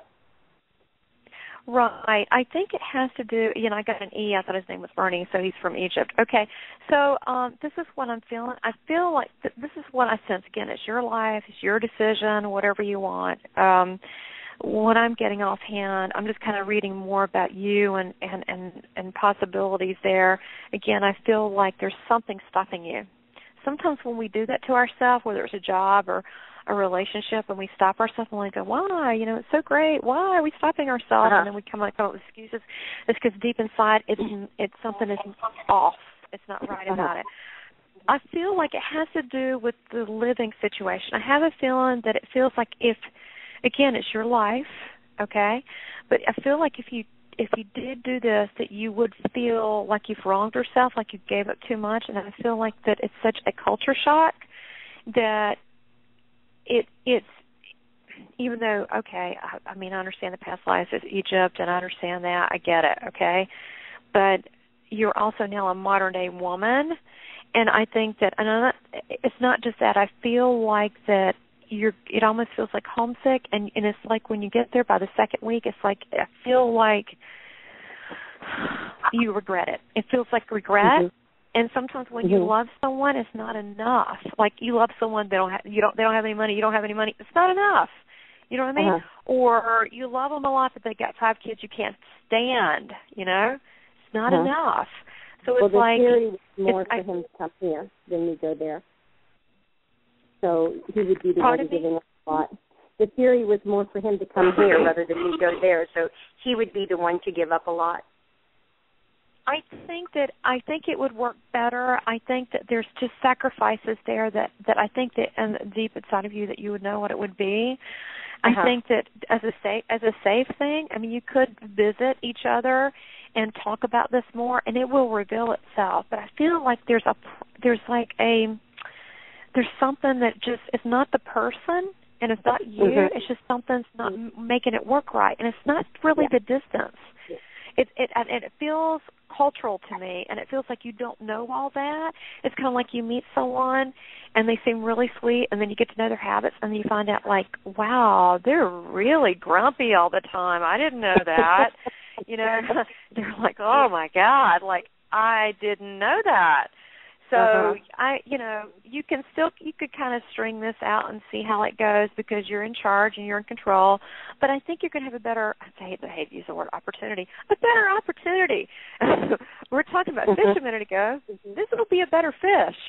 And I feel like it has to do with some kind of, I'm getting that you have a passion. Funny you mentioned Italian food. Are you taking any cooking classes or something like this, like cuisine or gourmet? Okay, you're going to meet the person there, and you're not taking it yet, or you are? I don't take any cooking classes. I've just always cooked, and everybody says that I used to cater, and everybody says I'm the best cook that they know. So I don't know if that's the case, but that's what I'm told. There's something that you're going to take that's going to be unusual for you. I don't know if it's sushi. I don't know what it is, but it's something like, oh, that's cool. I've never done that. And it's like, 2 nights. It's like a 2-night thing. It's not like a big commitment. It's just something like, I get you're a cook, right? So you're going to see this thing go, wow, I've never done that, or that's kind of cool, or learning how to do carve the carrots into little flowers or something. You're going to go, oh, that'd be really neat, when I serve food. Something like that. You're going to meet the person there, and they're so fun. They laugh all the time, and all you do is laugh. And I think it's just it feels like one Saturday day and one Saturday day. But you're going to meet the person there, and it just feels easy. But I get they're a little bit bigger. They got a little belly. Bellies can be lost, okay? Bad personalities are harder to lose. This guy is really a joy to be around, and you just click. I just feel like it feels easier, and it just feels better. So don't sell yourself short. You can still look at this other option, but this just feels, to me, it feels like joy and happiness. There's something, and it feels just like, wow, that was easy. Let me see if I get a date on this. Yeah. Can I ask you one more real quick question? I don't know, Brett. Can she ask me one really quick question? Yeah. We do need to kind of finish up because I do have another guest. To come on. That's okay. No problem. Okay. If it's quick, go ahead. I just was wanting to know if you picked up anything on me with anything psychically, with abilities or whatever. That was all.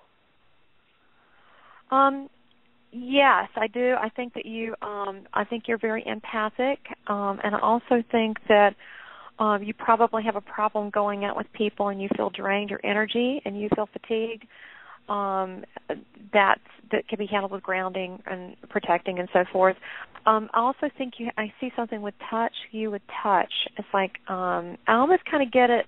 Not just so much a healer, but when you touch people, you know things. So really, like if you did like touching of people's objects, psychometry, you'd probably be really good at it. Because I get when you touch places or touch buildings or touch things or touch rings, you know stuff. You need to practice that more. You'd be good at it. I'm not saying there's not more things. That's just the top. I mean, you probably got tons of other stuff. That's just the top of the list, what I saw right off. I mean, yeah. I mean, you're open, and you could probably do all sorts of things, but that's the thing that seems to be like the natural lead-in. Okay. Does that make sense? Yeah. Thank you very much. I appreciate it. You're welcome, Becky. You have a good evening. You too. Many blessings. Thanks very much for calling in. Many blessings. God bless you. Bye. Bye. All right. How are we doing, Brett? Are we ready for Heidi to get on with talking about her dark shadow people? Yes. I want to say thank you for coming on today. Do you want to just let everyone know where they can find you? Oh, yes, that would be nice. Yes, they can go to www.carolinaghostgirl.com, and I have testimonials, I have my bio, I have information, I have cool pictures, and then I have under services where they can purchase time from me. I do have a special. If they buy half an hour, which is $112.50, I'll give a whole hour, and I can do readings, Skype, phone. I do them all over the world. So long as they're English, I can understand it. So, but yes, so all they need to do is when they go into and they purchase the 30 minutes, in the comment box, they just need to say, the BOGO, put BOGO special, and then put the radio station, put Beyond Paranormal BOGO. And just so I'll know, I'll go, okay, that's from the radio show. That's all. So, look, it's been a delight. Thank you I'm so glad we got some callers. I'd love to have you on again because we only got through the 2 calls. So, I mean, I'd love to have you on again and do it again sometime. I would love to read you. I already feel like a grandfather's around you, and like your granddaddy's like, he loves you. I'm already getting that. So I would love to read you sometime. All right, we'll do that next time round. That'd be great. I'll contact you afterwards, and we'll tee up a date and time for that. Yeah, I would love that, and we can do that private. I don't have to put you on the spot like that. And by the way, anything personal that comes up, I do that off the air, off the side. I would never ever say anything embarrassing. I just pick with people. I do, but I don't. But anyway, thank you so much. By the way, Brett. Happy birthday for tomorrow too. Oh no, thank you. You saw that. Oh, thank you. That's very kind of you. Yes. Tomorrow I'm going to the Mad Monster party, which is a Paracon sci-fi horror thing conference, so I'm kind of excited about that. But thank you very much. And look, I think you do a bang-up job on your show. Very professional. You're very good with the guests, and you keep the show going, and you got some good topics. And I'm anxious to hear Heidi's next segment. So I appreciate you having me on, and I would love to come on again in any capacity. That was fun. I like talking about the ghost hunting stuff too. That was fun. Yeah, no worries at all. All right, I'll catch you after this. Right now, we're going to go to a bit of a song, and then we'll come back with Heidi. So we're going to play some Guns N' Roses, actually, Knocking on Heaven's Door.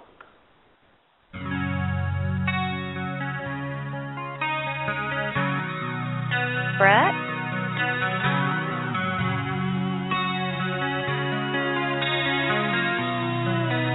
Hello there.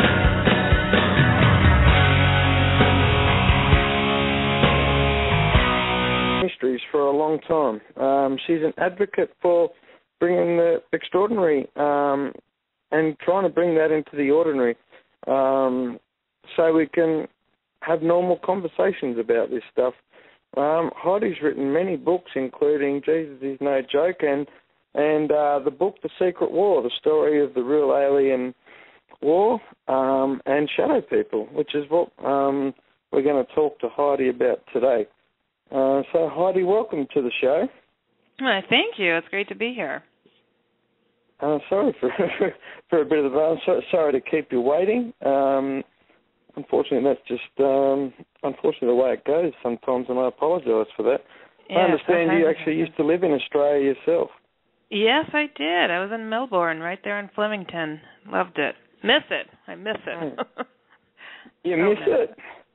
Oh, you lived in the wrong city, though. You needed to come to Sydney. Oh, yeah, everybody says that. It's like you really haven't felt it until I'm like, oh, come on. I had a great time. I really loved the people, loved the land, loved everything about it.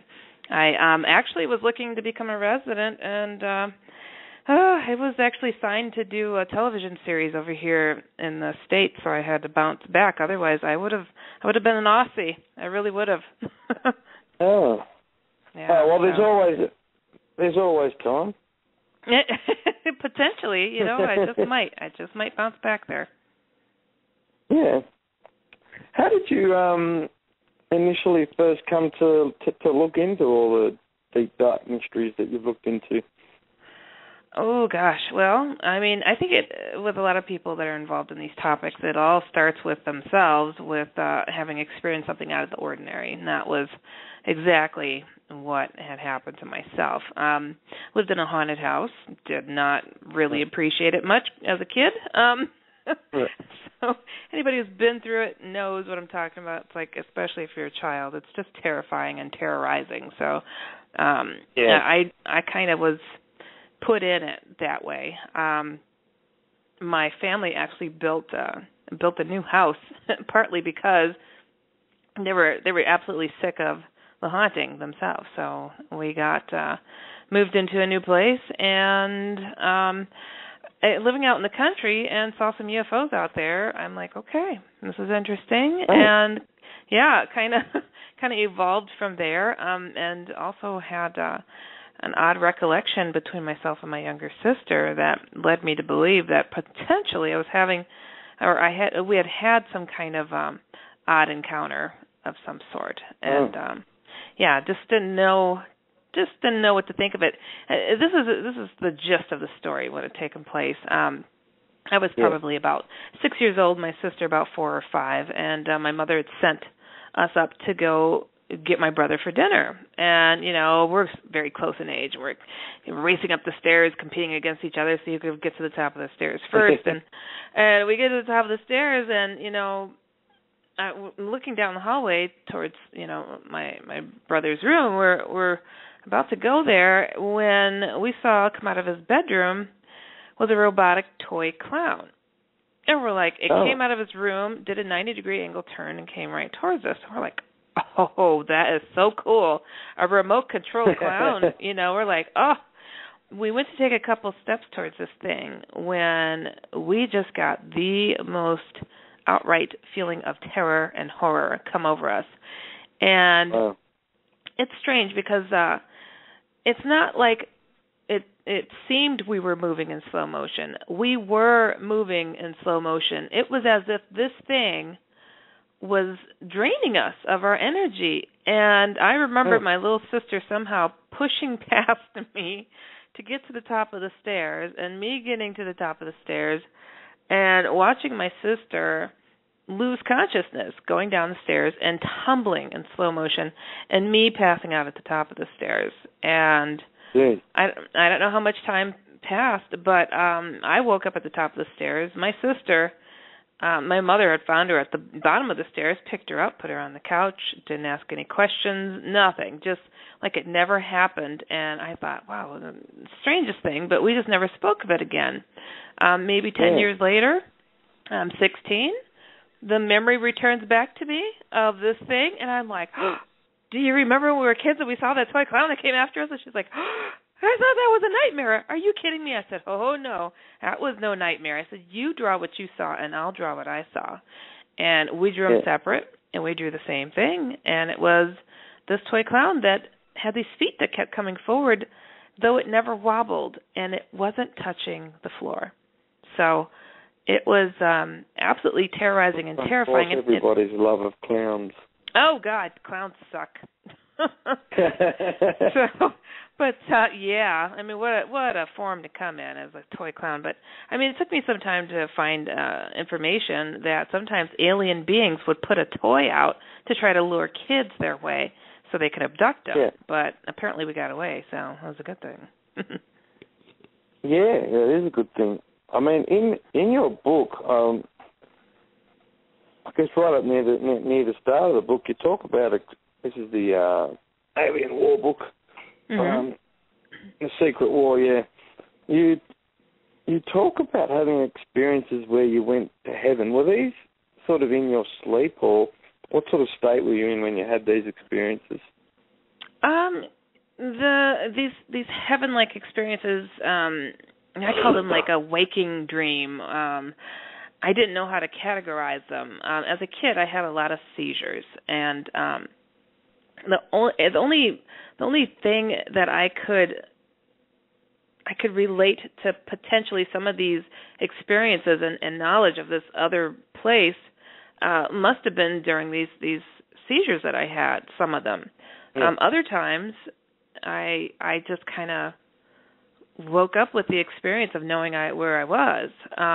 So it's a strange thing to just be so familiar with a heaven-like place, and it felt like it was just a place that I would go to all the time. And as odd as that may seem for some people, the newer phenomenon, well, I shouldn't say it's newer because I think it may have been going on for some time, is people are having waking dreams of a hell-like place. So it's just the opposite. So, and I mean, there's the book, 23 Minutes in Hell, and, there's other experiences. I mean, I have been floored with some of the experiences that I've heard from people. And then there's those that have had these waking dreams of the heaven-like place. And, it was so neat to me. I remember being a kid talking to my sisters about it, and I'm describing this place that had like these ancient Greek or Roman buildings that were made of crystal and people walking around in robes. And, I just spoke of it like, as a regular place. It was just something I knew about and some place that I'd gone to. And it was just very familiar to me. And, to grow up knowing this and having these experiences and these outright memories, and then being I think I was probably 20 years old or something like that, and I walked into a friend's house, and here's this painting on the wall of this exact place that I've been to. My jaw dropped, and I'm like, where did this painting come from? And my friend goes, "Oh, isn't that beautiful? It's a place that my dad always dreamt about that he would visit." I'm like, "What?" And I'm like, I called it the Crystal City, and he called it something else. I can't remember, but it was the exact type of the exact buildings, everything. I mean, the whole scenario, the way the buildings were lined up, and I'm like, I've been here. And then over the years to have read other books and unexpectedly coming across psychics or whatever talking about the other side, and I can't remember her name, but there was one of Temples in Heaven, it was called, and I'm like, oh my God, describe these buildings to the teeth. I mean, just amazing. It's one thing to have the memories and experiences yourself, but it's another thing when you've got outside proof, from others that have, experienced these things. It's amazing. So, the ones visions you had, they were actually showing you things, weren't they? The beings that you were seeing. I didn't hear that. What was that? Oh, sorry. I said the beings that you were seeing in these visions, mm-hmm. they were actually showing you things too, weren't they? Yes. There were some instances where I was shown different things. One of them, I just kind of puzzle over it. I don't really know what to think of it. But this one time, I was kind of allowed to walk around on the grounds, and there was a pedestal like that was made of a stone, maybe a marble, and it almost looked like a speaker's podium type of thing, but it was more of a pedestal, and there was like a carved like book almost with names in it, or a scroll, a carved scroll, and I was looking at the names, and I asked this angelic like being, man with a white robe on, and I'm like, is my name on here? And he said no, but soon it will be. And I just it wasn't a whole ton of names that were on this scroll. It was really strange, but it was out in front of this very large cathedral, like a building, Colosseum, not a Colosseum, but just a very, very fancy cathedral-like type building, and then being led inside, and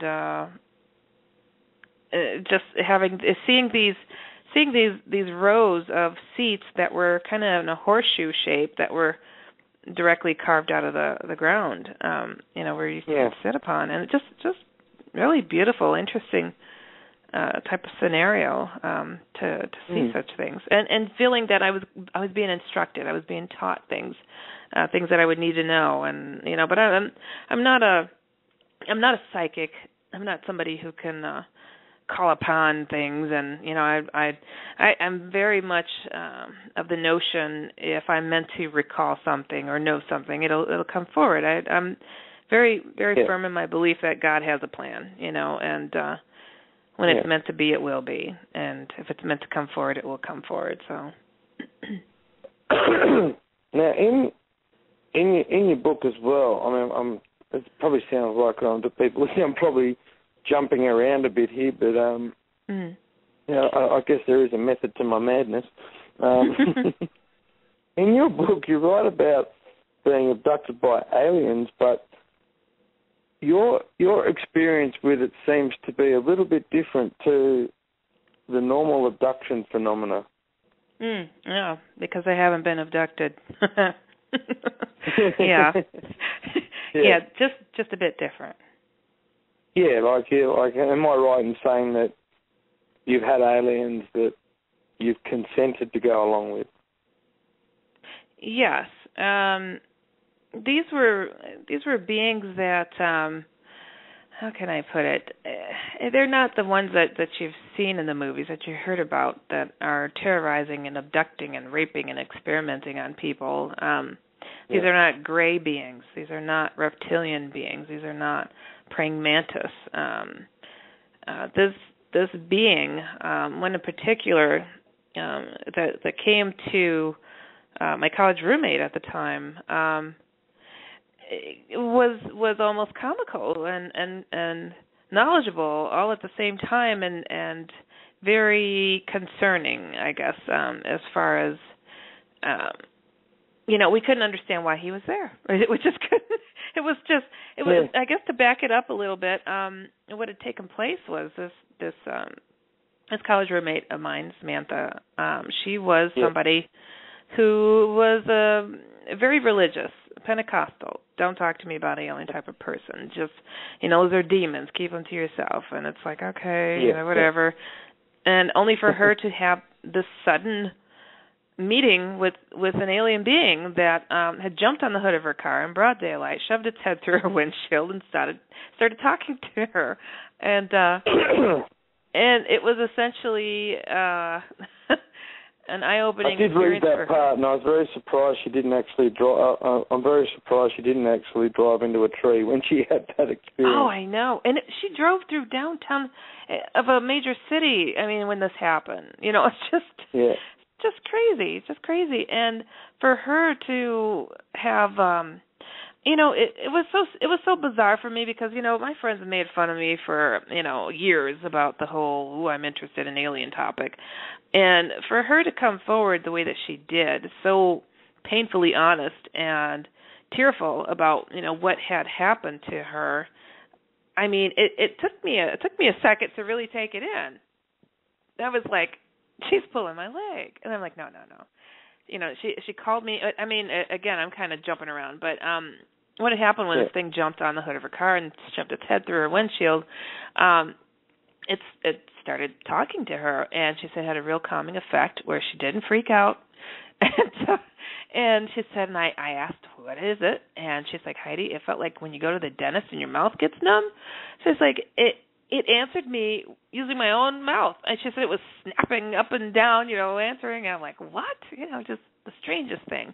And for those people who are not familiar with the whole alien phenomenon, oftentimes when people try to, be hypnotically regressed or whatnot, they try to, find out what did the aliens do. An alien will kind of channel through the person while they're being hypnotically regressed. And essentially that is what took place with my friend. And I'd seen it happen to at least a couple other people now that are friends of mine, with beings speaking through them. And for her, I mean, she was not into the topic. She hated the topic. She made fun of the topic. She took great pride in doing that. And to have this happen to her, that's what was quite amazing. So that being spoke to her, and then later another being came through and introduced himself, and we're just like, okay, and he physically showed himself.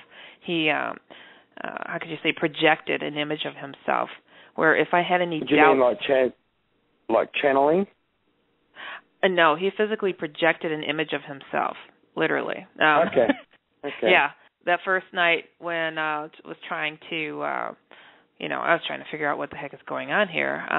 Essentially, after that being had shown itself to my friend, she called me up in a panic. Oh my God, Heidi, this alien jumped on the hood of my car and started talking to me. I'm like, what are you talking about? And I essentially said to her, I was like, you want me to go pick you up? Do you want me to, I didn't know. I didn't know what to calm her down. She was in hysterics talking to me. And later on that evening, we went to go talk, sitting in my car and just chatting and, about what took place, when she goes, Heidi, I don't know, but I feel like I need to meditate. I'm like, what? Meditate? I'm like, I didn't know she meditated. I didn't know what the heck she was talking about. I'm like, should I get out of the car, let you go and close your eyes? I mean, it was just weird. Yeah. She closed her eyes for a split second, and this voice came through. Her first language is Spanish, so she had a very thick accent. But when she spoke, her accent was quite reduced. And she said, I've been waiting to speak to you for a very long time. And I'm sitting there and I'm like, Samantha? And the voice says, oh, this is not Samantha. And I'm like, okay, then who's speaking? It's like, I'm what you would call an alien, and this being spelled its name, CAFTH, calf, and to make a long story short, I said, well, of course I was flabbergasted. I didn't know what to think of it. And I asked this being, I'm like, so if you're an alien, why don't you show yourself, type of thing. And it's like, oh, I cannot. Our ship is so high up, your governments know how to shoot us down now. And I'm like, oh, how convenient. I'm like, well, how about, can you show yourself somehow? It's like, well, sometimes if I'm close enough, I can project an image of myself. And I said, well, go for it, essentially. And, I mean, it was as if a warm hum filled the car. And right between the two of us in the car formed this pinkish, fleshy-colored figure. And I'm like, oh, my God, I see something. And I'm like, but it's not clear. And he said, well, that cannot be helped. You have weak human eyes. I'm like, oh, okay, weak human eyes. I'm like, but, I mean, I saw this thing form between us. So if this, this was not her imagination. This was not something to take lightly. And this started off an odd relationship with this being who suddenly, speaking through my highly religious Pentecostal college roommate, and it was weird because he wasn't there to just blurt out, hello, I'm an alien, and guess what, blah, blah, blah. No, he was kind of just accessible. And we're like, I mean, okay. A lot of the book seems to be based around these sort of almost like channeling experiences that you had with Samantha. And after each thing, did Samantha have knowledge of what happened too, or did she not really know what had occurred?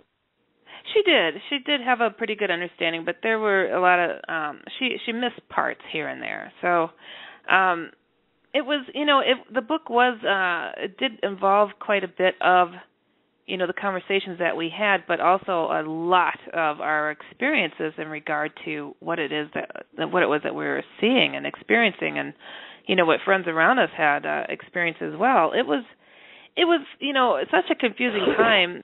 I mean, I was a college student going through a very difficult program, becoming a therapist, and and then to try to live my days, and there's things moving around at night, shadowy entities, and and my friend starts, getting this being speaking through her, and it was kind of like this standoff because we didn't know, so this being, you're able to access him.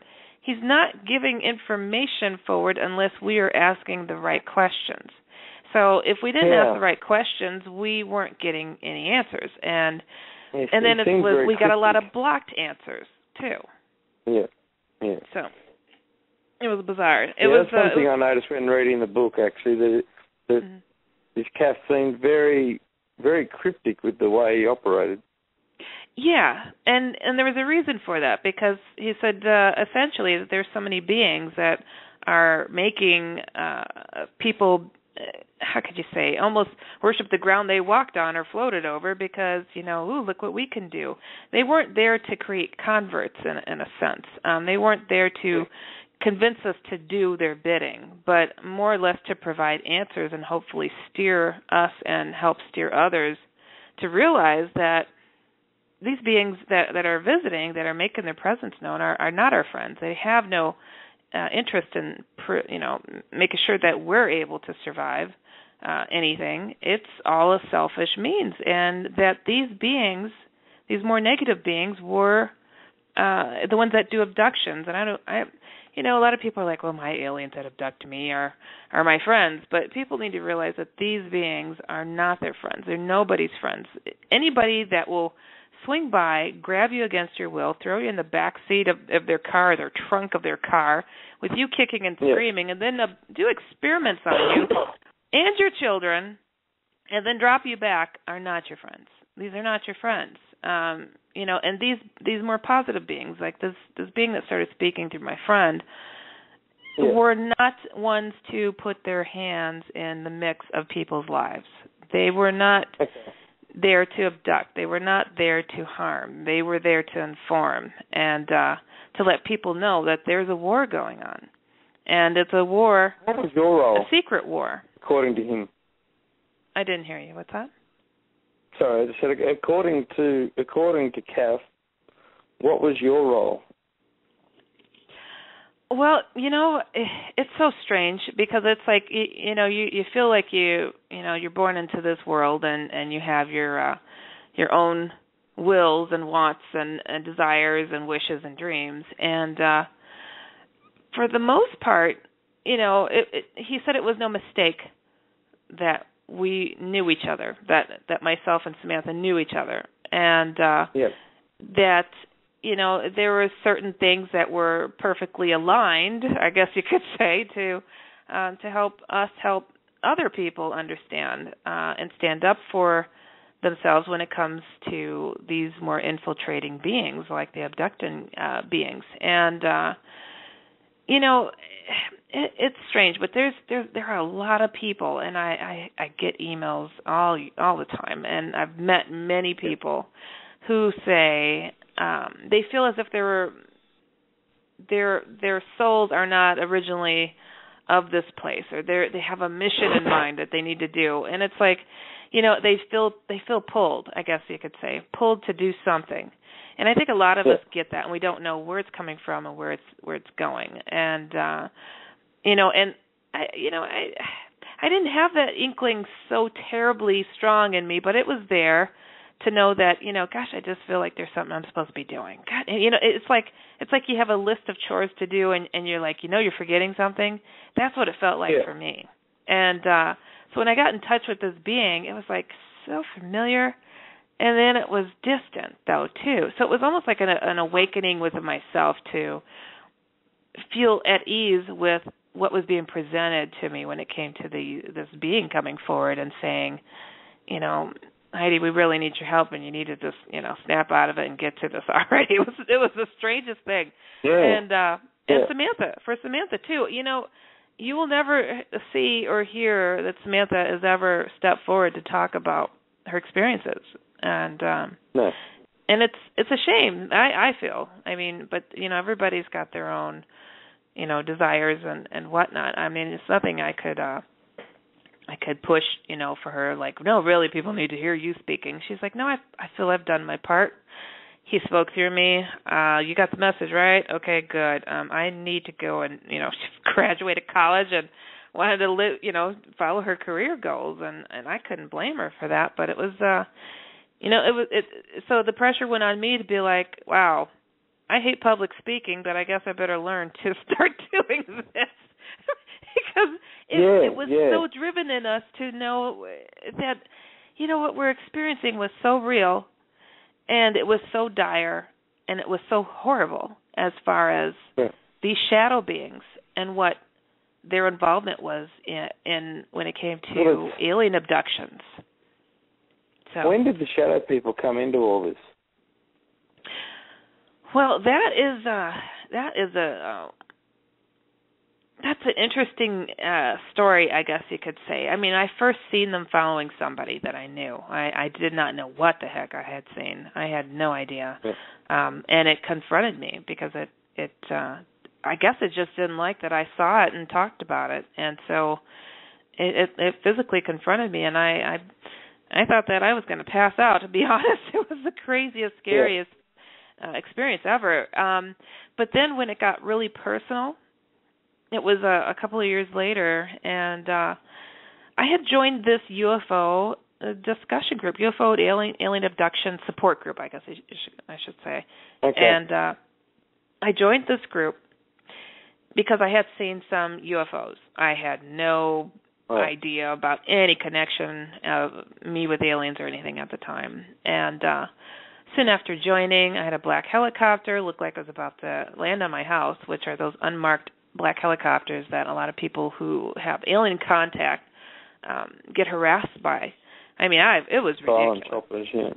Oh, gosh, just ridiculous. And then soon after that, I'd moved, relocated not too far from where I was, and I lived alone, and I woke up to hearing noises in my apartment. And, being a single lady, waking up and what? I heard something sound like somebody broke in, and they were going to kill me. Turned out to be a ton... I don't even know how to say. There were several, probably about 9 small little gray beings in my apartment. Okay. Yeah, just freaky, odd situation. But to fast forward through that, I think I've told that story a million times to people. But it was probably, within a day or two, or really close to that, I started seeing these big, hulking, black, shadowy figures in my apartment. Oh. And I was like, what is going on here? I just got rid of these little dudes. I picked one up and choked it. I did. I couldn't help myself. I didn't know what they were, and I didn't know why they were in my apartment, and I didn't know why they were going through my stuff. So I kind of yelled at them and picked one up, and so I apologized to it, just so you know. But so when these black shadowy things started showing up, I'm like, I was a part of that UFO alien abduction support group, and I'm like, guys, I don't know what I'm experiencing, but I told them about the grays, and they did not abduct me. I was able to get rid of them. But to see these black shadowy things, and I'm like, I don't know what they are. They're, I describe them on my website, HeidiHollis.com, for people that want to go check it out. You'll see some of the drawings of in the different categories. I call them these head and shoulder shadow beings. These beings were tall. They looked like they had no neck. Their head was directly connected to their shoulders, with red glowing eyes sometimes you could see.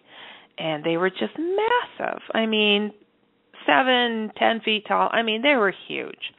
And you didn't see them the same every time, did you? What's that? These shadow figures, like, it was kind of, you saw different kinds of them as time went along, didn't you?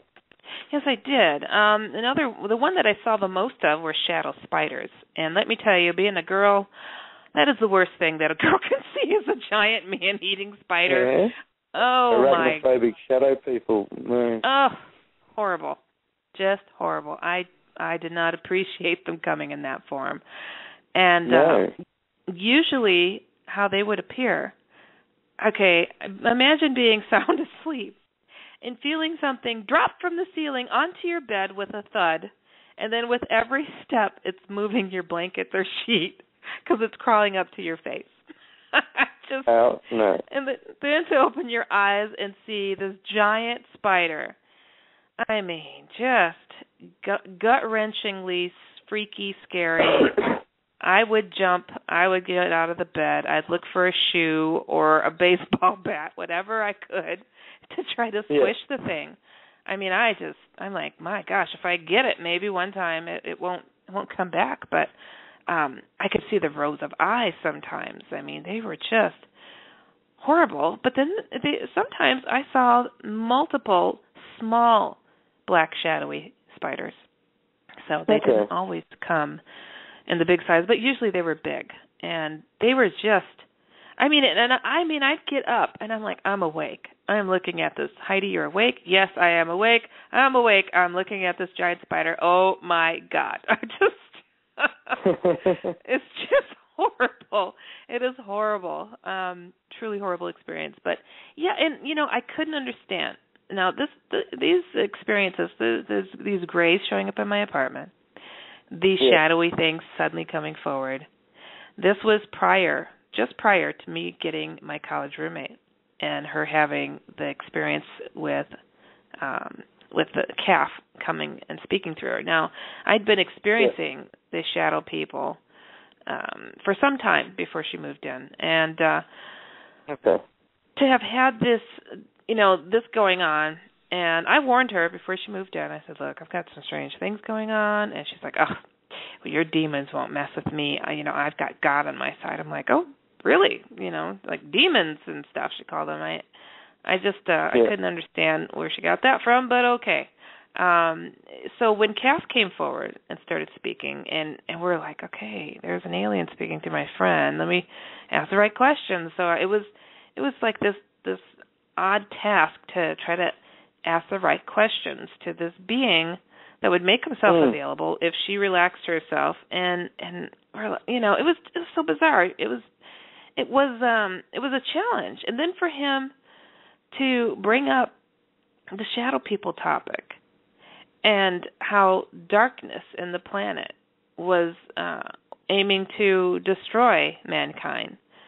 It was gut-wrenching. I'm like, what?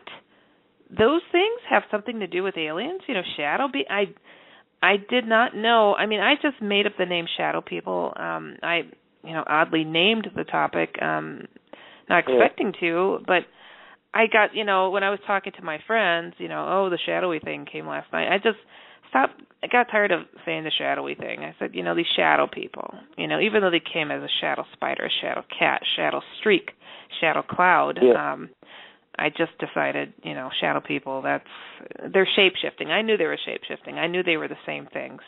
The feeling that you get when you're in front of them is nothing that you can describe. What did Kath say they were? Well, Kath, he was, how can I say, when he came up with the shadow people, he called them shadows. And he said that these beings were a problem not just for us, but for them. And I could not understand, this is not just an earthly thing, that these beings are very much aware and very widespread in their destructive ways, I guess you could say. And, when I first came forward with the topic of shadow people, I had written this book in 1997. I had so many offers, yes, we're going to publish this book, and then they would, that sounds like science fiction. That's nothing I've ever heard of before. Shadow people? What is that? And I got ripped from one end down the other by some very famous people that have publishing companies themselves, mind you, in the paranormal and UFO world, who told me, you need to rip this book up and start all over again. There's no such thing. I could name some names. You would be floored. I was like, no, this is going on. And now what Kath had told me is that the phenomenon would explode onto the world at a crazy rate at some point. And when it did, things were going to get really bad. And it was going to be on the decline, I guess you could say. So I put this book out. I get on Coast to Coast AM, which is a very large radio show over here in the States. And, wow, I could not, I don't even know how to say, I thought, I'm going to go on this show. People are going to laugh. They're going to be like, what? What is that? And I got slammed with thousands of reports around the world in an instant nearly of people being harassed and attacked by these shadow beings. And I'm not a person that's, I don't even know how to say, I was overwhelmed with emotion because I could not believe it had already begun. I had no clue, no idea. I was told by Kath not to speak of anything he had spoken to us about until the book was published, because he didn't want the information to end with us, is what he put it as. If we started talking about it before it was in print, we might be killed for it, essentially. So we didn't talk about it for 4 years. It took me 2 months to write that book and 4 years to get it published, only to be slammed with all these reports worldwide. And I've been hit thousands of emails a year ever since it has been going on. So it's been wild. Yeah. So, with all your conversations with Kath, I'm just trying to get to the bottom of the evolution of the conversation with him, I guess. I'm just trying to get your overall goal on Earth that he was telling you guys had. The overall goal for myself, and I had thought that Samantha would be in this too, but she really just, did that, talking with Kath, and stepped out. For myself, it's more or less to make people aware that there is a threat, not just to the world, not just to individuals, but down to the very soul of them. And it's not just a possibility. It's more than probable that they will be met with these beings who have nothing good in mind for them. And, what's that saying that the greatest trick that the devil ever did was to convince people that he didn't exist? Well, these things are so dark and so evil. And to talk about something like shadow people, what is that? Like it's a joke. And people are being terrorized. Their number one favorite thing to do is to jump on a person's chest and choke them. And now imagine being choked within an inch of your life, getting free from that, and then getting up to go to work or school the next day and try to pretend that nothing happened. There's no support out there for people directly, to be able to go to their best friend, to go to their parents, to go to anybody and say, oh my God, this thing jumped on my chest and tried to kill me last night. It sounds ridiculous without getting a diagnosis of being schizophrenic, schizoaffective, delusional, with psychosis of some sort. I mean, it's a difficult world out there still when it comes to the paranormal. And personally, I'm sick of it. I could care less what people think. I'm very much of the mindset of, I've been made fun of for lesser things, and I'm going to speak my mind and put it out there. Yeah. So. Yeah. Yeah. I guess you talk about this Kath character having like soul crystals. Can you sort of describe them? Yes. Well, you really read into that. Yes. You read into the book. Yeah, he was really interesting with some of the access that he had. Soul crystals, a lot of people put a lot of value into crystals here on this planet, and this is what he described to us anyways, that, people dig up a quartz crystal and they put it under their pillow and try to charge it up or whatever. And he said, people mistakenly give qualities to your crystals that just don't exist there on Earth. And he said the type of crystals that he has access to have souls in them, a consciousness that's able to record a person's life, to record an event, and all he has to do is access it if he's permitted by what he called the source, which is God, to do that. So it was a different scenario that, I'm like, really? You have access to that? But he didn't just liberally access them just to say, oh, Heidi, I know your favorite color is this, or, he was very restricted in what he spoke of. So it was really, I don't know, it was kind of frustrating, to be honest. It was really frustrating. Like, come on, Kath, just tell me, what's going on, and what's this, that what's was a bit of my first thought. If he had these sort of soul crystal things and he could see things, like, could you argue that he was a deity of some type? Oh, no, he would never even accept such a role to be, some kind of god himself. No. He was a communications person, is what he could refer to himself as, and he's like, it's my job to communicate with people, or with beings, to inform them of things, or just to establish communication, and that was his role. He was nobody special, and his whole thing was to inform people if they reached out for answers. And I didn't think I was reaching. I think I was very much, willing to take a step forward if something came my way, and it came my way, and I think all things are created by the same God, and I think all things recognize the same God, and You know, when it comes to these beings, like the more negative ones, these abducting ones, these infiltrating ones, if there are just, you know, creatures flying around in a craft with higher technology, so much more evolved than us, then how come if you say in Jesus' name, go away, they run almost screaming? Why is that? Why is that? And I think I was one of the first to put that notion out there to try that, because Kath had said, you know, Jesus is who he said he was. I'm like, what? You know, I was not religious or anything. I was raised, you know, as a Christian, but you know, I think with everybody, you know, you go to college and you don't ever go to church ever again, but you kind of have your faith there.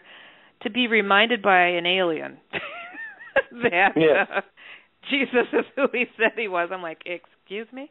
And he said, you need to call on him more often. You know, I'm like, okay. An alien just told me I need to call on Jesus. And he said, try it. They'll recognize his name. And lo and behold, aliens come. In Jesus' name, get out of here. Boom, gone. Now, why does that work? I have received hundreds, if not thousands, of emails from people who said, wow, Heidi, that worked. I said, isn't that something? I said, but they're so-called aliens. I think these may be the very beings that were warned of in the Bible, you know, that to stay away from demonic-like entities. And no, not all of them are demonic. There's beings like Kath, but you won't see them in the news. You won't hear of them picking people up and trying to convince them to go one way over another. These more positive beings are not here to try to impress upon us to follow them or else. Now, or we're going to heal you so you'll worship us. No, the Greys will do that, though. They'll say, oh, you know, I've had so many people, yeah, but Heidi, my Greys, you know, I got cancer and whoo, it's in remission because they did something. And I'm like, they fixed their cattle. Yeah, that we do that for our cattle. You know, these Greys are very selfish, very self-centered, have told people that essentially that they are deities of some sort. I mean, people are built empathies to them. What's that? What did Kath say was the Greys' agenda on Earth here? Well, there's so many different avenues and aspects to what it is that they're doing and why they're doing it. But it's interesting because these beings are very much like how can I say? They're just like people. They're just like people in a sense that they want the power. They want to be able to say they did that. They want to be able to say, I've got that many under me. This is how many I control. You know, it's and they're all connected. And it's like, not to give like the whole, you know, spiel away. I mean, I wrote the book for a reason because it explains in more detail the Secret War book.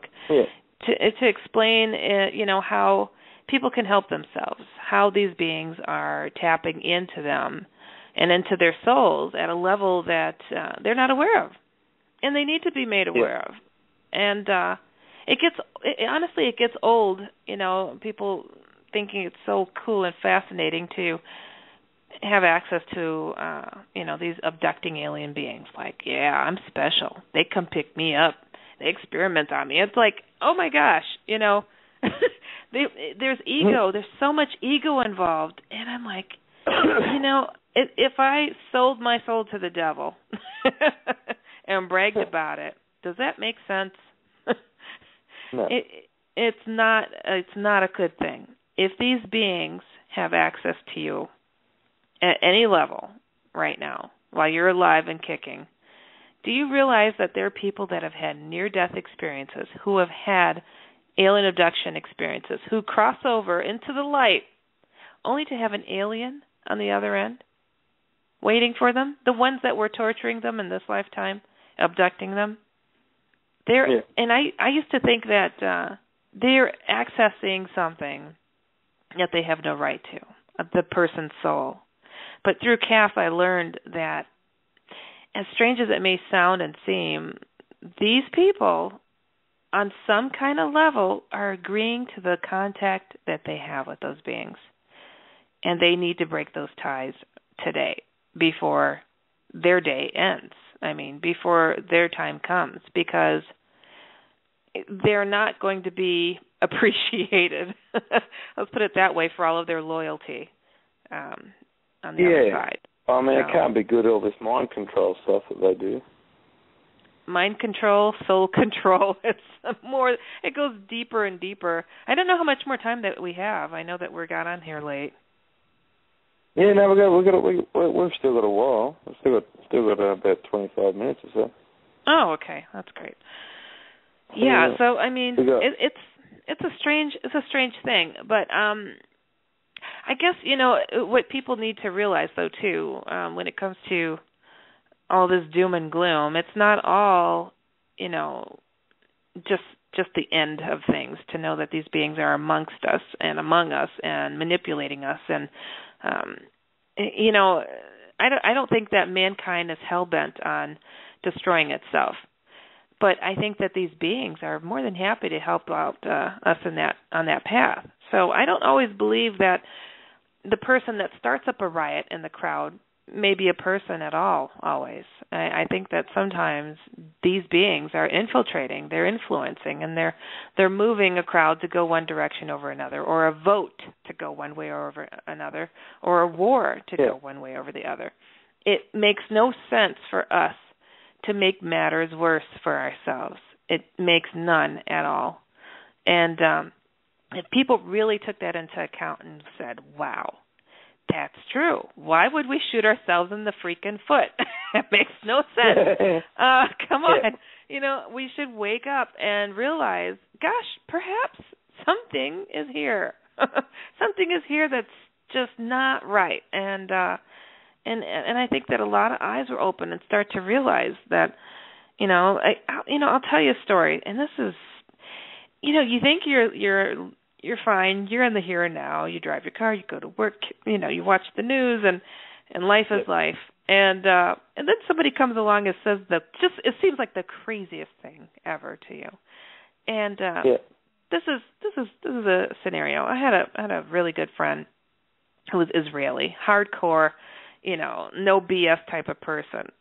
And we were down someplace in Milwaukee, where I'm from, and there was a promotional thing going on, and this guy was working for this company giving out NBA jerseys and all this stuff, and they were just closing their truck up, and I'm like, oh, my dad would love one of those, like I get on the NBA, giving them out for free as a promotion.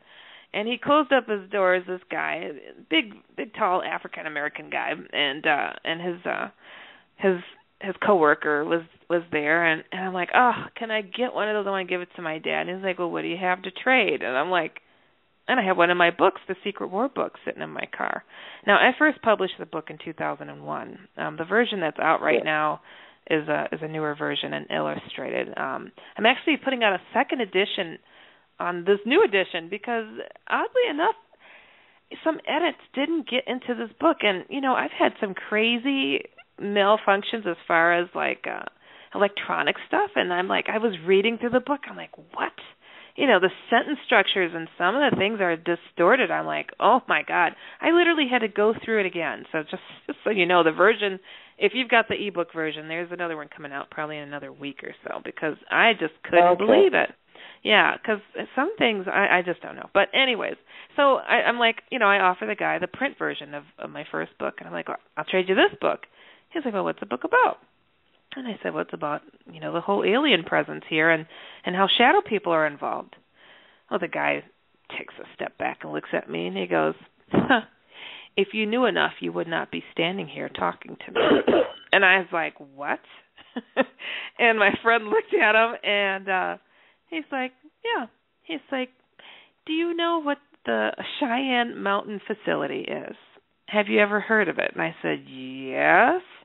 He said, well, let's just say I worked there. And I'm like, okay. He was ex-military. And, my heart's thumping, and I know what he's talking about. I'm like, yes, I do. He said, well, how can I put this? I was the communications officer. It was my job to communicate with them. My friend's like, she's looking at him. She's like, huh? It's just like her jaw's just dropped and just, listening to this conversation. He said, it's very well known he said, among those in the military, those in the government, that the Bushes, the Clintons, Margaret Thatcher, he went through a list of people and just went down the line. And he said, they're not human. We know this. And he said, he's like, they're the ones in power. They're the ones in control. And he said, well, I have to get myself going now. He said, because we're being observed. And I'm not kidding you. This is a hot summer day. There was a man in a three-piece suit on the beach looking right at us with his hand up to his ear as if he was listening to somebody tell him something, looking straight up. He's like, I want to keep my pension, so I'm going to have to go. And I said, well, can I write you? Can I get your information, something? And my friend, she goes to him. She said, I'm looking you dead in your eyes, and I could tell you're not bull-crapping me. And he's like, ma'am, this is nothing to bull-crap about. They're not human, and they're here. And he was gone. Did he say they were hybrids or something? What's that? Did he say they were like hybrids? Oh, he didn't say hybrids. He said alien. They were alien. Okay. Reptilians to be exact. So okay. This was and I've had many that would do these spontaneous revelations of mind-blowing fall down like, what? Did you really just say that type of information? And it's like, who runs the government? Well, our people do. And they're talking. Yeah. These are our friends. These are our sons. These are our family members. And every once in a while, they'll drop a cookie of what they know. They won't be official about it. They'll just tell a person on the street, like they told us, and just leave it be and let us ponder it. And it's absolutely fascinating, the type of stuff that's known out there. And just when you think, you've got a good grip on what this world is about, no, if they know that there are these beings that, there are presidents, our prime ministers running things. Yeah. Wow. Why are we allowing them to continue? Are they fearful of them and their power? I mean, I don't know. It's such a disturbing thought. But so if they're steering our whole... That brings another sort of thought into question there. Are the reptilians and the Greys, are they working together, or do they have the same agenda? They are working together, and yes, they do have the same agenda. They have different methods of getting what they want. But yeah. And the one binding thing that pulls them all together are the shadow people. Now, when I first came forward with the shadow people topic, I got a lot of people writing me and saying, shadow people are nothing but the shadows of ghosts. And I'm like, you just wait till you meet one, and then you get back to me. And they would. I had a lot of ghost hunters and stuff that were like, oh, my gosh, I met one, and, oh, that is not a ghost. And I'm like, yeah, it's a bit darker than all of that, isn't it? I mean, it's a feeling of, that this thing doesn't have the presence of a person, doesn't have the presence of an animal, and doesn't quite have the presence of a demon, though they're pretty much one and the same. And their influence over people, their influence over alien beings, their influences over the world is something that I don't think people will ever get the full sense of until, they're just bunching all together and, making their presence fully known. And they are tripping up and they are making themselves more known. One thing that I always try to reiterate, though, too, I have the one book, The Secret War, a true story about alien war and shadow people. And then I also have 3 books on more positive things. One is Jesus is No Joke, a true story of an unlikely witness who saw Jesus, which is myself. And Picture Prayers, which is an angelic encounter that taught a different way of praying. And then there's Diary Blog of the Fickle Finders as they investigate Faith, the other F word. Now, with all those books, why I steered into a different direction? Because, okay, so that the darkness is there. they're doing what they're doing, and time is short. How do you defend yourself? What's more important? It's like, so these things are coming at you. That's guaranteed, but is it guaranteed you're going to have the right stance towards them? Are you going to have the right equipment to go against them? And that's why I think it's important that people look within themselves, look at their faith, look at where they're coming from in order to defend themselves. Because this is not just in the Bible, it's a big war that's drawn out. Well, I think the war is going on, and it's happening in the privacy of our own homes. That it's taking people out one at a time. As we laugh at their, recounting these terrible, alien abductions or shadow people attacks, we laugh and we're like, whatever, George. And then George passes away in his sleep one night, and George has now become, a permanent resident of wherever he was taken to, soul-wise. Yeah. And, people have to get their faith right. And, I have a lot of great friends that are Muslim, that are Jewish, and I don't think that they're screwed because they don't believe as I do. We all come from the same God, and I believe we all worship the same God. And that's all we've got to pull ourselves out of the rut that we find ourselves in when it comes to these more negative beings. It's time that people tap into their faith. And I was a cartoonist for a while, so I started my newest book is Diary Blog of the Fickle Finders. So as silly as it sounds, but they're looking into fickle topics. And it's a 238-page book, kind of essentially a chapter graphic novel book, having two characters looking into the other F word, which is faith. And we all need to take a look at that. We all need to take a look at our faith. And I encourage people to check it out. And sometimes you got to laugh at these topics because we've had religions crammed down our throats so much. Yeah, and I don't think it has to be so heavy. I don't think it's to get the message. As a demonologist himself, could you not argue that all this is just a ruse of the demonic? That which part is a ruse of the demonic? A whole lot. As far as shadow people? Yeah. I don't think that I know that it's a real phenomenon. I know it's going on. I know that this is something that is happening now. I know that the numbers are growing. Yeah.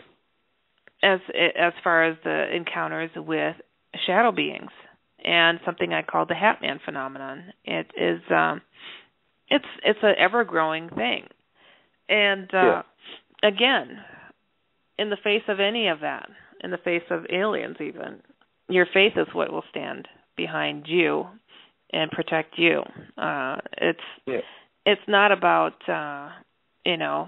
researching and going to the graves and calling out for a ghost or a shadow person to come at you to get evidence that it exists. Oh, it's there. Do not tap into it if you're not prepared.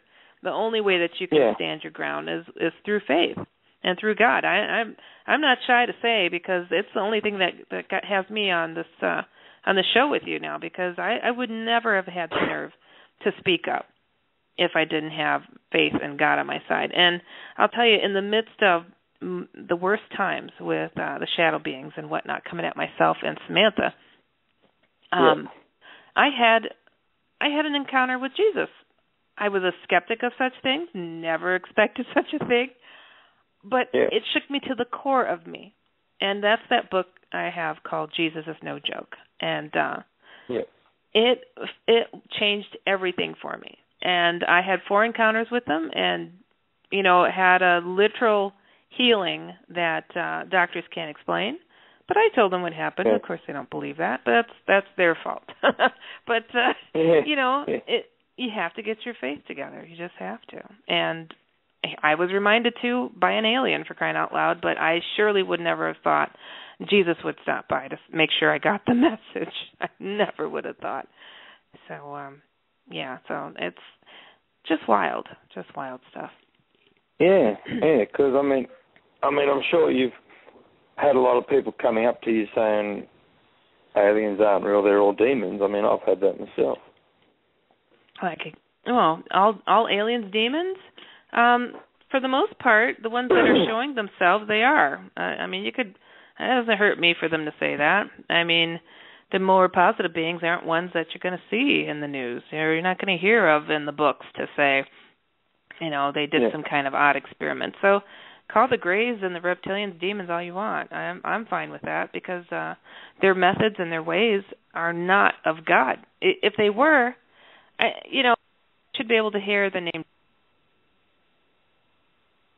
Like, okay, they're very egotistical. They're very self-serving.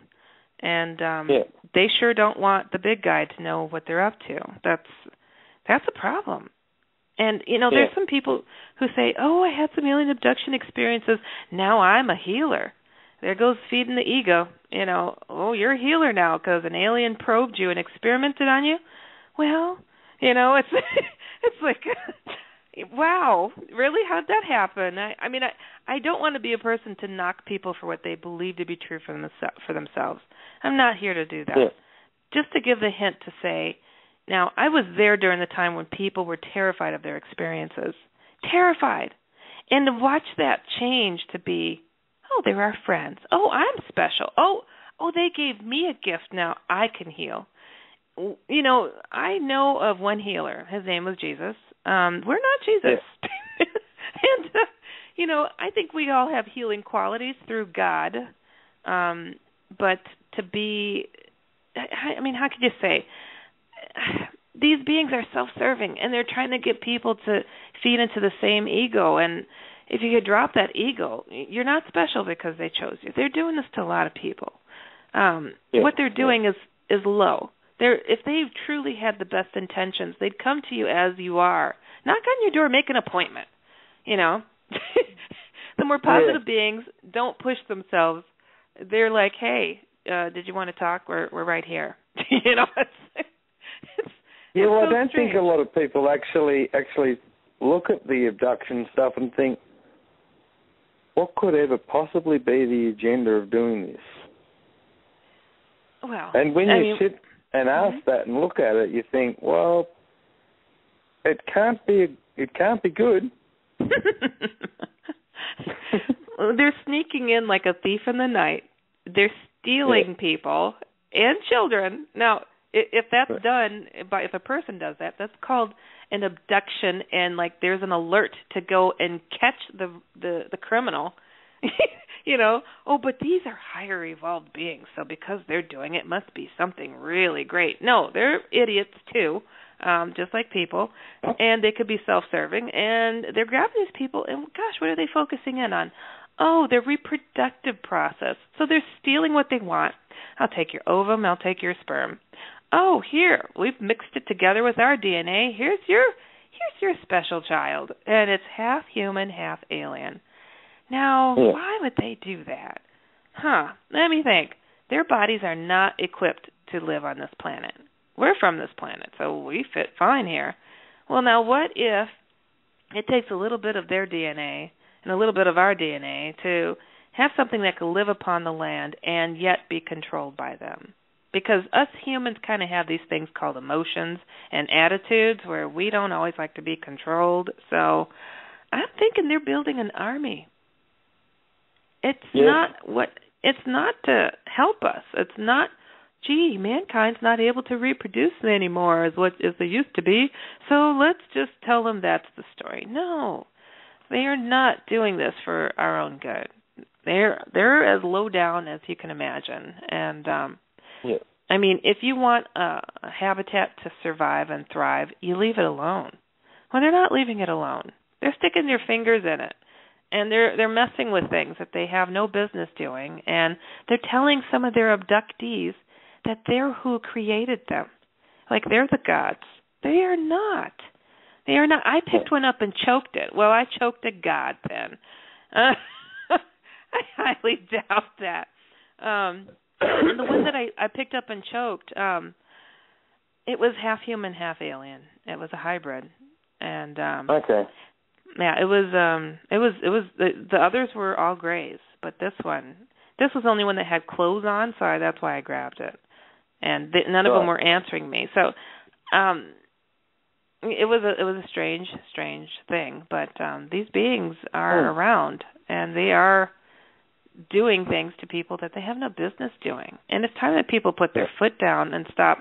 You know, I have fun with the topic. I have a good sense of humor. I can laugh with the best of them, but when it comes to, you know, some of this stuff, it's a serious situation. And I just want people to have the seed planted in their head that when, not if, but when they come across a being that, I don't care what it looks like, a gray, a reptilian, a shadow person, that you're able to call upon God to stand behind you in the face of this thing. Because once it comes, I mean, wow, you're going to be searching your mind on what to do. Well, you better search towards God, because that's all you've got. You know, don't swing at it. Don't run, because it's just going to feed into it. You'd have to have no doubts in yourself and no doubts in God, and that is your strength, and that's the only strength you're going to have. So that's why I think it's so important. You know, when I switched my writings into more faith-based stuff and spiritual stuff, I'm putting out a book on the Hatman in a couple of months here. But, you know, what's that? I said that'd be good.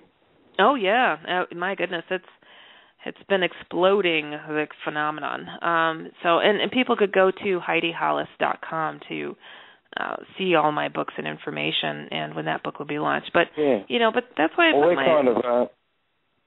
we're kind of coming to an end now. Did you want to just let everybody know where they can get a hold of you and where they can get your books? And yes, indeed. Yeah. Well, my books and everything is HeidiHollis.com, HeidiHollis.com. I have a couple of radio shows that I do. One is called Heidi Hollis, the Outlander, every Friday, and then I have another program I co-host with Kevin Cook's show. And I'm actually going to be doing quite a bit more soon, but it's kind of a surprise, so I'll be putting more information about some of the stuff that I'm going to be involved in as well pretty soon. But so I encourage people, anybody that's got questions when it comes to the shadow people, aliens, holy encounters, anything and everything out of the ordinary. I use a big part of my program to answer people's emails. So please feel free to write me at dusoutlander@gmail.com, which is D as in David, A, S as in Sam, outlander@gmail.com. And I get to everybody's emails pretty much. I do my best anyway. So I really enjoy conversing with people and doing my best to help people open their eyes a bit out there in the world. Yeah, that's good. All right, well, thanks very much for coming on today. I really appreciate you coming on. Oh yeah, this is fun, and oh gosh, I miss Australia. One day I'll be heading back down there. I have to. I miss it so much. You will have to, and you have to book me out when you get out here. Oh, definitely. You know I will. I'm picking you up on that offer now. No worries at all. All right. Well, I'll catch up with you on the other side of the show on Facebook somewhere, and I'm sure we'll have many more times in the future for you to come on the show and talk about Hatman and various other topics as they come up too. Love it. Thank you so much once again. This was a blast. All right, no worries. Well, that's the show for today, everybody. Next week we'll be having demonologist Jerry Williams on the show. I'm really looking forward to that one. I hope you all can tune in there. And so that's it for another week. Thanks very much. Goodbye, good night, and we'll see you then. When we call this year, the teddy bears are here to play. If you don't come play with us, then we will kill you. Are you nervous yet?